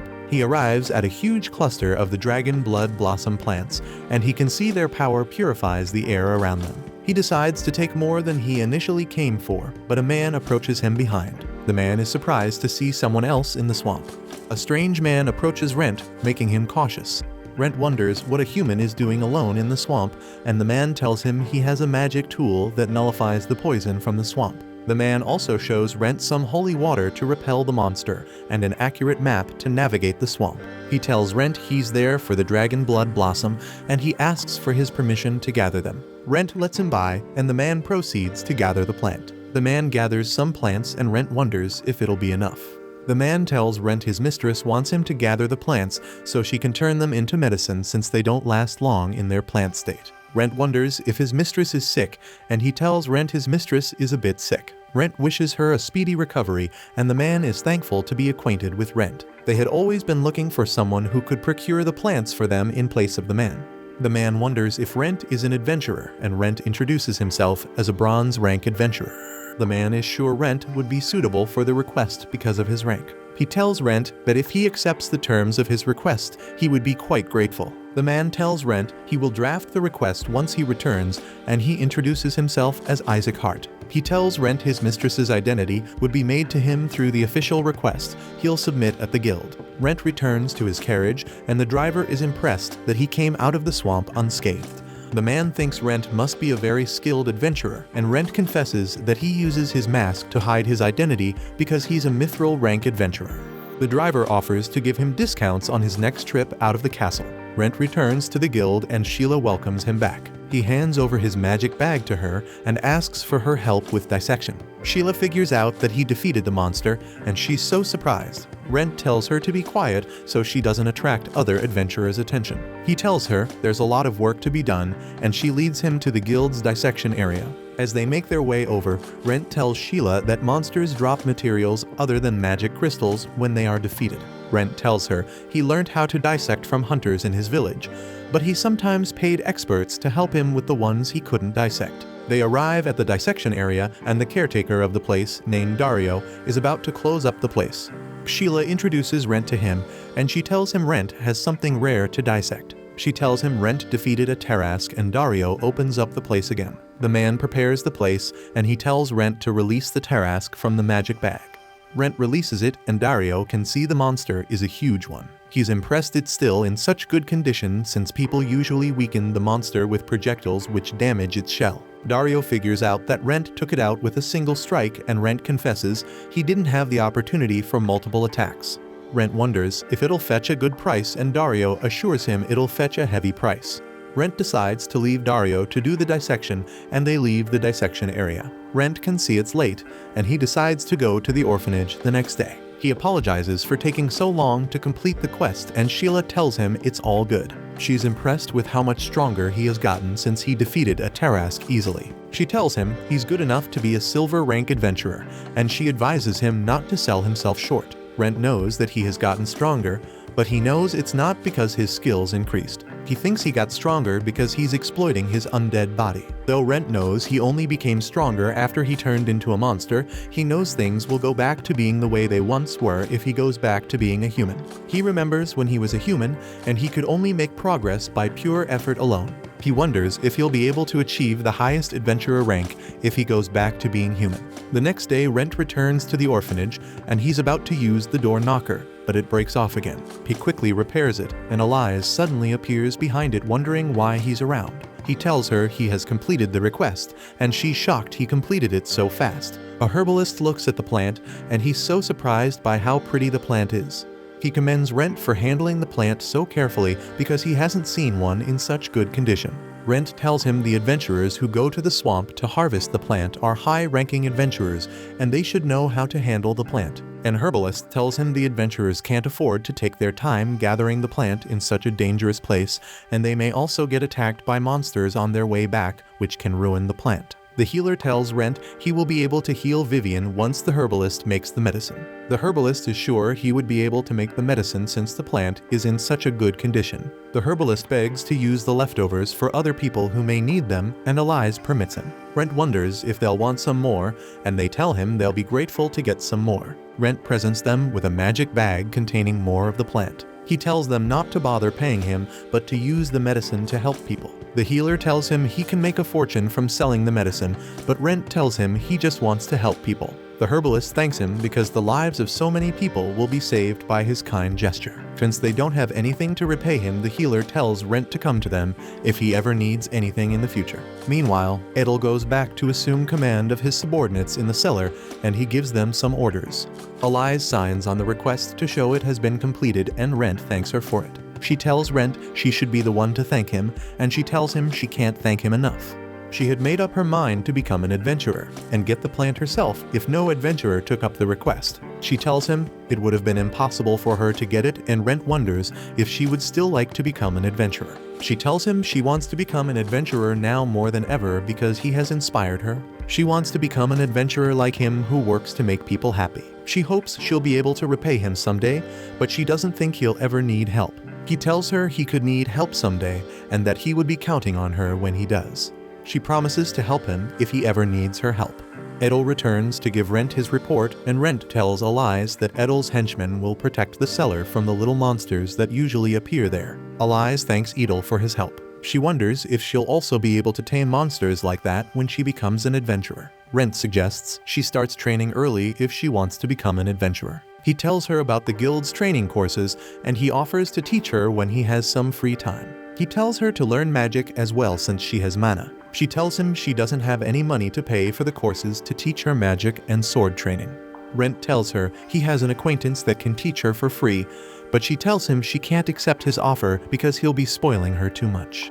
Rent tells her to pay him back without any interest when she eventually becomes an adventurer. Elias agrees to the deal if she gets to pay it back with interest, and they shake on it. Rent returns to Lorraine's house, and he tells her about the deal. She tells him she can teach magic, but she's pissed because he said she always has free time, which makes her look jobless. Rent apologizes to her, and she tells him to choose his words better next time so he doesn't hurt her feelings. Rent tells her hardly meets with young ladies, so he can't understand their feelings. Lorraine tries to tell him she's a young lady, but doesn't see her as a young lady. She's so pissed, she remembers a curse she has been working on to hurt Rent. She decided to test the limit of his immortality, and Rent became scared. Rent confesses that she's a young lady in his eyes, and he showers her with so many compliments to calm her down. Lorraine wonders where he got his sweet tongue from, and she thinks he flirts with every woman he meets. Rent denies the allegations, and he tells her he was just saying things that came to his mind. This makes Lorraine blush, and she offers him seconds. She quickly runs into her room to hide her embarrassment. The next day, Rent wakes up early and heads for the guild, while Adel is still sleeping. He wonders why he's working, and his servant gets to rest. He arrives at the guild to meet Sheila on duty, and she wants to have a word with him. She takes him aside and wonders if he's acquainted with the Latto family. Rent tells her he has never heard about them, and she's surprised because they received a request personally for him. She hands him the letter, and he realizes it's a request from Isaac, and Sheila thinks he knows the family. Rent tells her the person he knows is probably the servant of the family, and he wonders if the family is famous. Rent can't believe he doesn't know about a famous family since he knows almost everything about the city. Sheila tells him she doesn't know much about the family either. She knows they have existed for a long time and has been involved in the workings of magic. That was all she was told as a guild staff, and Rent realizes the family is very secretive. She tells Rent that every generation of guild masters has always been instructed to respect the family. She tells Rent he can't refuse a request from the family if he wants to keep living in the city, and Rent tells her he wasn't going to refuse it. She wonders if he'll be alright since he's now an undead, and Rent tells her he knows he'll be in danger if they find out. Sheila thinks everything is so complicated, but Rent tells her Isaac wasn't suspicious of his appearance when they met. He tells her they wouldn't have sent him a request personally if they had problems with him. Sheila tells him to reach out to her if anything bad happens, and Rent decides to visit the Lattel family house. Meanwhile, the healer and the herbalist pay a visit to Lillian in the orphanage. They inform her that she's inflicted with accumulated malice disease. She tells them she always had her suspicions. She decides to inform the church so they can get a new priest to take over her role. But the herbalist tells her there's no need for that. He hands her the medicine he made for the plant, and she's surprised. He gives her the dosage to make the malice building up inside her disperse slowly over time. Lillian tells them they can't afford the medicine, but Elias tells her she doesn't have to worry about the money because it has been paid for. She begs her to get better soon. Lillian wonders if the healer was the one who went to get the plant, but he tells her though he's a former adventurer, he couldn't achieve that with his skills. The herbalist tells her a bronze rank adventurer took up a request that Elias put up to get the plant. Lillian realizes it was Rent who got the plant. Rent arrives at the family home, and he asks a guard at the gate if Isaac is around. The guard tells him Isaac is in a mansion inside the compound, and he welcomes him in. Rent sees the path leading to the mansion as a maze, and the guard tells him to be careful. Rent tells him he's there to honor the family's request, and he wonders why he has to pass through the maze. He asks the guard if he needs to pay for the map, but the guard tells him there's no map because the maze garden has a magic tool that can make its pattern change. Rent is impressed by the power of such a magic tool, and the guard tells him the family has had a hobby of collecting magic tools for generations. He tells him the maze was probably created by one of such magic tools. Rent realizes he has no choice but to pass through the maze. The guard tells him there's a reward for going through the maze. He tells him he'll be rewarded with a magic tool from the family head if he's able to go through the maze. He tells Rent the entrance to the maze is only opened if the family head gives his approval, and he's sure Rent would be rewarded. Rent thanks him for the information, and he asks him for advice since he's passed the maze before. The guard tells him his only advice is not to rely on the sun. Rent thanks him and walks into the maze. He couldn't pass on an opportunity to get a magic tool. He's sure he'll get enough money to achieve the highest adventurer rank if he gets a valuable magic tool. He keeps walking through the maze and tries to open his map, which shows where he's been through. But the map doesn't show anything because it doesn't consider the garden as a maze. Rent keeps moving since he's confident in his sense of direction, but he soon realizes he's completely lost. Sheila tells Rent he can't refuse a request from the Lytle family, and he tells her he wants planning to. She wonders if he'll be fine since he's now an undead, but Rent assures her that Isaac didn't have any suspicions regarding his appearance when they met. He's convinced they wouldn't have asked him for a request if they had a problem, but Sheila tells him to call on her if something happens. He assures her he will, and he heads over to the Lytle family house. He walks through the maze leading to the main house, and he is astounded by how confusing it is. He keeps moving through it confident that he's good with directions. He remembers the guard's advice telling him not to rely on the sun, and he knows adventurers don't usually see the sky in a proper maze. He knows an adventurer should be able to map a maze in their head without the help of the sun.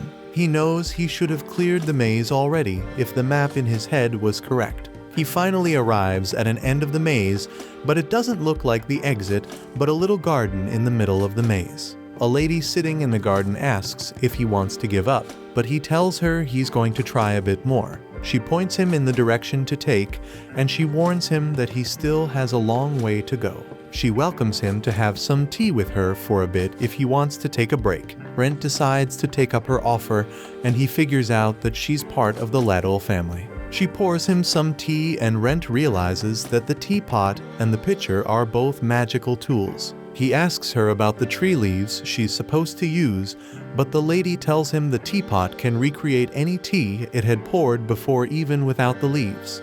Rent wonders where she got such an amazing magical tool, and she tells him it was found in a labyrinth over 300 years ago. She tells him it's worth over 300 platinum coins, and Rent is so surprised because just one platinum coin is enough to live a lavish life. He can't believe the family has a single magic tool worth 300 platinum coins. He realizes the Lytle family is on a whole different level compared to other nobles. The lady tells him the teapot is only worth that much because it can only be found by adventurers risking their lives in labyrinths.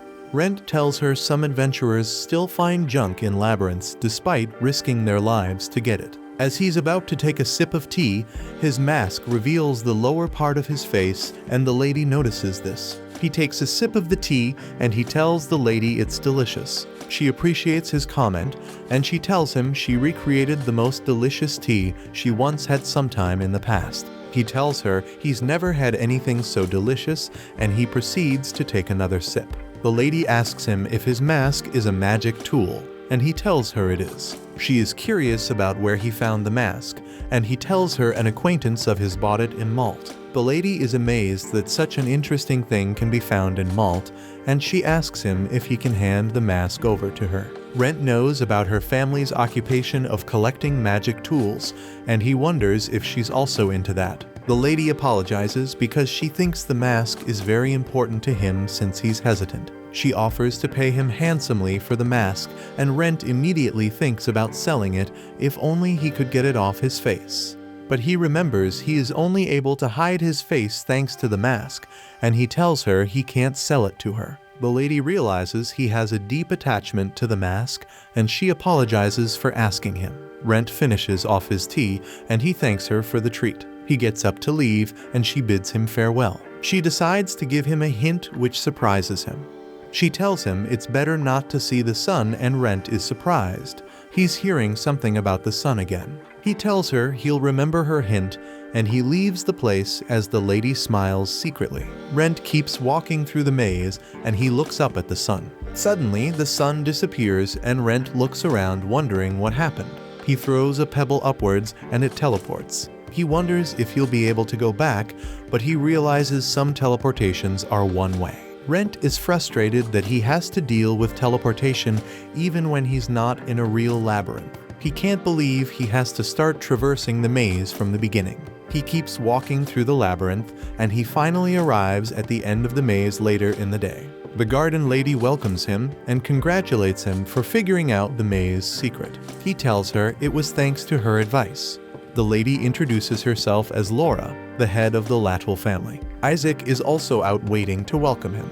Rent is surprised she is the head of the family. He tells them he's an adventurer named Rent Vivi, and he came to ask about their request. He asks her if she'll also reward him for clearing the maze, and she tells him she will reward him because not many people have managed to clear the maze. She takes him inside, and she tells him he can choose any magic tool he likes from their household. He wonders if she can give him the magic tool that created the maze, but she tells him she can't give it out. He quickly tells her it was a joke as payback for making him suffer through the maze. Laura finds him interesting as Isaac leads them through a door. They go down a flight of stairs with several self-lighting lanterns, and Laura tells him that man-made magic tools are more stable in their performance. Laura tells him the magic tools are just simple constructs, but Rent thinks magic tools are full of mysteries. They enter a hallway and Laura signals the lights to come on. Rent is impressed with the quality and number of magic tools the family has. Laura tells him they went through great pain to sort out the magic tools. She wonders why labyrinths spawn all over the world, and she tells Rent no one has ever found the answer. She tells him no one also knows why magic tools exist, since they are just junk with unclear purposes. She throws a ball on the ground that keeps bouncing endlessly, and Rent wonders what use the magic tool will be. Rent asks her why she collected such a magic tool, and she tells him she wanted it because she's a collector. Rent asks her about a warship hanging on a stand, and she tells him about the warships from the West. She tells him the warship was modeled after those ships which run on stream and can carry people on board. She tells him it runs on mana, and she gives him the controller. Rent starts behaving like a 5-year-old as he controls the ship, and Laura wonders if he's having fun. He tells her he may even want the ship, and she wonders if that's his final choice. Rent realizes it's just a toy and he would need something more useful, but Laura tells him to focus his mana on the warship. He does so, and his consciousness suddenly transfers to it, which amazes him. Rent tells her the mana consumption is too harsh. She tells him the warship was found in a labyrinth, and the warships if the West was modeled after it, but they used a different source to make it work since they couldn't use mana. Rent thinks the warship can be good for scouting, but he realizes he can't fly it far because of his mana limit. Rent decides to keep looking, and as they move through the hallway of magic tools, one tool lights up that catches Rent's eye. Laura tells him the tool lights up whenever something approaches, and Rent thinks it's both a useful tool and an inconvenient one. He picks up a picture frame that looks normal, and Laura tells him to press the button on the frame. He presses the button, and the images on the picture come alive, which makes Rent drop it. Rent touches a magic tool by accident that absorbs his mana and begins to glow. Laura tells him to be careful as the surroundings begin to tremble. She beacons on Isaac, and she asks him about the deactivation device for the magic tool, and Isaac tells her they stored it in a separate place for safety. A huge hand shoots out from among the magic tools, and several body parts join up with a hand to form a huge body armor. Rent can't believe his eyes, and he unsheathes his sword, ready to face the armor golem. The golem forms fully, and Rent wonders why there's a golem in the magic tool hallway. The golem attacks Rent, but he dodges out of the way on time. He realizes one of the golem's punches can take him out. Isaac searches for the deactivation device, and Laura urges him to hurry up. Rent tells them they should organize their magic tool, but the golem fires a beam which makes him wonder how long the golem is going to remain active since it only absorbed small mana from him. Laura tells him the golem only needs the mana to activate, but it absorbs mana from the surroundings to get stronger. The golem fires another beam at Rent, but he dodges again. He has had enough with the golem, and he asks Laura if he can damage the golem. She gives him the go-ahead, but she tells him he can't win against the golem. Rent tells her he wasn't planning to win against it. The golem tries to stomp him, but he gets out of the way, which makes the golem strike out at him. Rent uses this opportunity to cut off its arm, and he lunges at the golem's head. He remembers when Lorraine told him about the magic word truth, which is written on a golem's head. She told him to just add one character to the word, and it would change to death, which would cause the golem to self-destruct. Rent looks at the golem's head, and he can't see anything written in it. The golem grabs him and slams him into the ground. Lorraine was only talking about the primitive golems, and she told him they should have an external deactivation device.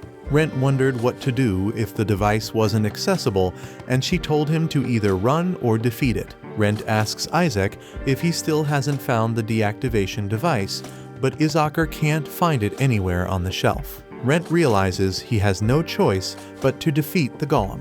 He has to use his magic spirit fusion technique, though he would have preferred if he didn't show his secret technique to anyone. The monster lunges at him, but Laura stops the golem with a single word, and Rent thinks it was deactivated just in time. Isaac apologizes for putting him in danger because of their negligence, but Rent tells them it was caused by his carelessness. He hopes they won't charge him for the damages, and Laura tells him their servants will clean it up.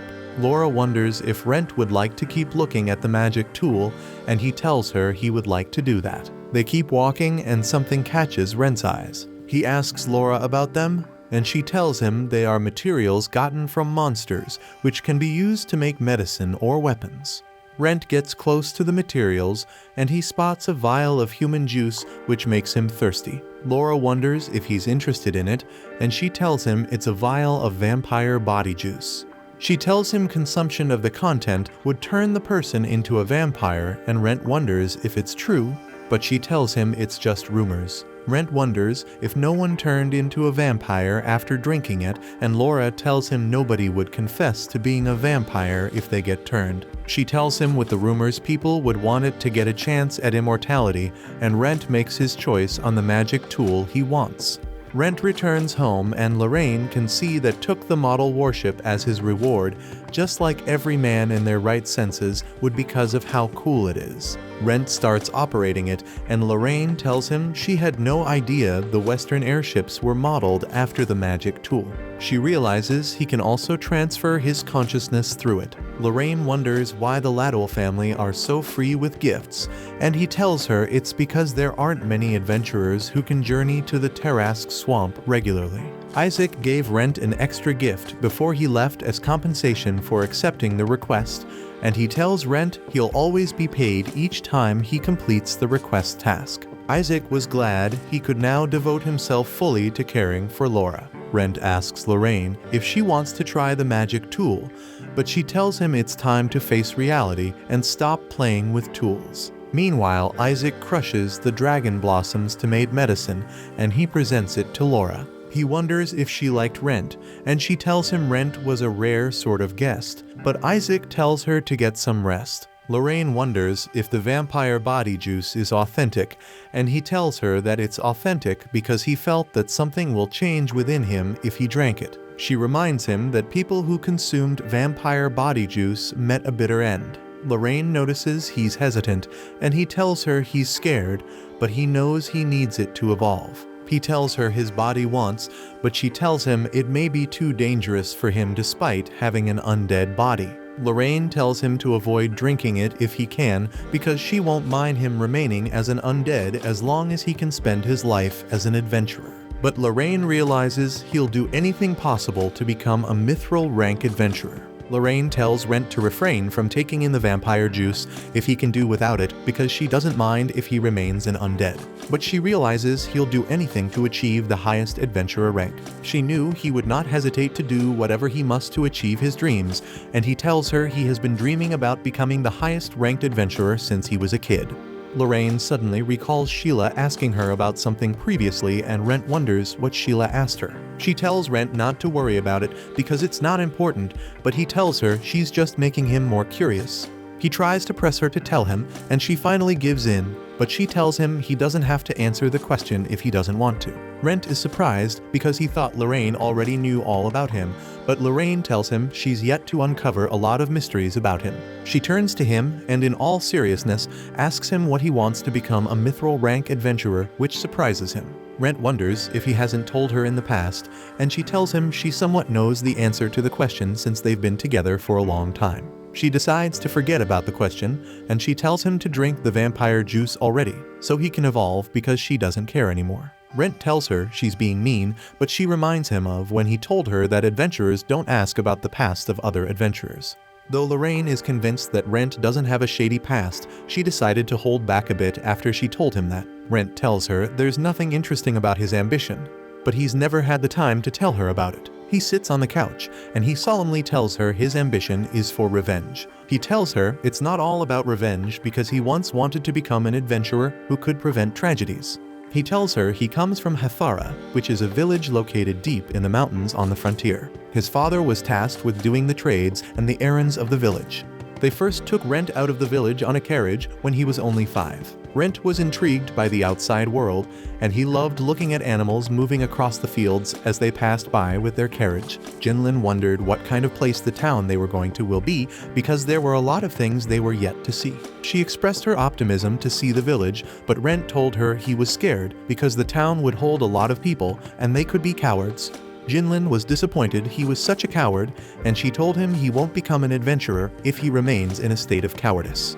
She told him she wanted to see everything the world had to offer when she became older. She was eager to see a waterfall, a city surrounded by water, or a castle that can disappear just like a mirage. She told him the earth was home of many interesting places, but Rent told her the places she mentioned sounded dangerous.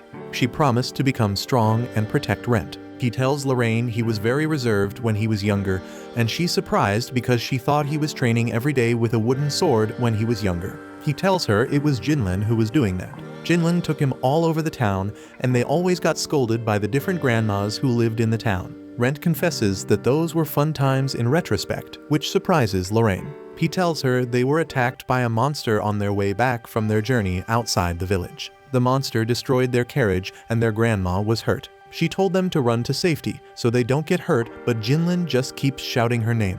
Rent looked over at his unmoving parents as they lay in the ground, and this brought tears to his eyes. The monster came out of the forest in front of Rent, but he was too terrified to do anything. Jinlin quickly grabbed him, and they ran away from the scene. The monster moved in a different direction, and though Rent knew it was cold to leave everyone else behind, he was sure it was just both of them left alive. They kept running till they were exhausted, and Jinlin was convinced they were safe. They suddenly heard some footsteps, and the monster appeared on a ledge above them. The huge wolf monster leapt off the ledge, and Rent could tell the monster was cruelly toying with them. The wolf turned towards them and lunged at Rent, but Jinlin pushed him away just in time to save him. Rent watched as the wolf took down Jinlin, and he wondered why she took a hit for him. She reminded him that she said she would always protect him, and she told him to become stronger. The monster was about to take Rent down also, but an adventurer appears out of nowhere to protect him. Rent watched with awe as the adventurer told him to stay back while he took down the monster. The adventurer rushed at the monster, and a fierce battle commenced between the two. The adventurer tried to take the monster down with one clean swipe of his sword, but the monster evaded his strike. He decided to change tactics and stab at the monster, but the monster caught his sword with its teeth and threw him off balance. The adventurer then jumps into the air and lands a powerful attack in the ground, but the monster jumps to dodge it. The adventurer was surprised the monster was still looking for a fight, even though it was hurt. The monster then suddenly turned back and ran away. The adventurer walked up to Rent wondering if he was okay, but Rent wondered why the adventurer didn't come sooner. The adventurer admitted his fault, and he apologized to Rent, but Rent was too overcome with grief to accept his apology. Rent tells Lorraine the adventurer helped him bring back the bodies of his family to the village. After the incident, Rent began training under a tree, and the adventurer paid him a visit one day. He took the opportunity to ask the adventurer how he could become one, which surprises the adventurer. The adventurer wondered why he wanted to know, and he told the adventurer he wanted to carry on the dream of his friend. The adventurer asked him his age, and Rent told the adventurer he was 5 years old. The adventurer told him he could only register at the Adventurers Guild when he turns 15, and he urged Rent to train hard in the village before then. He told Rent to learn now to fight monsters and study. He also told him to study herbs and plants while also learning some survival skills. He told Rent to convince the village herbalist and warrior to take him as their apprentice. Rent was surprised that the adventurers didn't just wish him good luck and leave him to his fate. Rent wondered if he would become an adventurer if he did all the adventurer asked him to do, and the adventurer told him it's not a guarantee, but it's a starting point. He told him the rest would depend on his effort. The adventurer told him his name was Wilfried Rucker, a mithril rank adventurer, and told Rent to remember that. The adventurer told him to look for him once he became an adventurer, and though the adventurer wasn't sure where he would be in 10 years, he was sure he'd still be an adventurer if he was alive. He told Rent not to lose his life until he achieved his dream. Lorraine is surprised Rent went through all that as a kid, but Rent tells her it's a common story in frontier villages. Lorraine isn't sure if Rent is lucky because being saved by a mithril rank adventurer is very rare. Lorraine realizes his kindness was influenced by the adventurer. Rent tells Lorraine the adventurer was king because he realized Rent had a goal and the will to achieve that goal. Lorraine now understands why the adventurer gave him intrinsic details about becoming an adventurer. Rent promises to defeat the monster who took the lives of his family and friends and to become a mithril rank adventurer just like Wilfried. Lorraine realizes it has been 20 years since his encounter with the adventurer and Rent is disappointed that he's still stuck in the bronze rank. Though Rent was scared of losing his life, he was even more scared of giving up. Lorraine realizes his hesitation was an act, but she promises to give him a befitting burial if he loses his life. He tells her to incinerate him if he starts acting weird, but Lorraine prays she doesn't have to resort to that. Rent uncaps the bottle and his mask automatically changes to reveal his mouth. He empties the bottle into his mouth and Lorraine stands waiting anxiously. He tells her he's alright for the meantime and she's relieved. She thinks the vampire juice may be fake, but suddenly Rent begins to have a serious mental attack. He screams while clawing at his head and then throws up a purple liquid. Lorraine begs him to land on, but he suddenly screams with chilling agony. Mentally, Rent couldn't understand why his body felt like it was being recreated from scratch, and he hoped he wouldn't become a monster. He suddenly hears Lorraine's voice calling out to him, and she reminds him of his goal. She begs him to come back alive, and Rent struggles to free himself from his mental bondage. Clope is making a sword on his anvil, but he realizes it won't be worth much without some orichalcum. His wife tells him he doesn't have to work so early in the morning, but she figures out the sword he's working on is for Rent. She's confused because Clope recently gave Rent a new sword, but she figures out that Rent has gotten a lot stronger. She encourages her husband to make a befitting sword for Rent. The children at the orphanage play a game outside while Elise is doing some cleaning.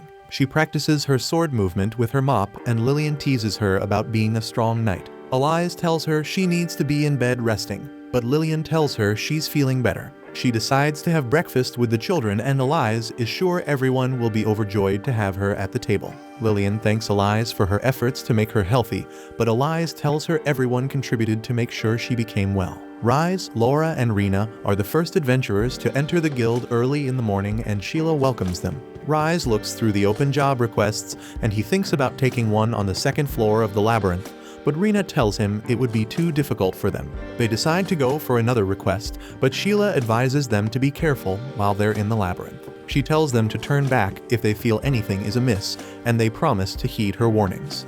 Rent gains consciousness in a mental plane, lying in a huge sea with the blue sky above him.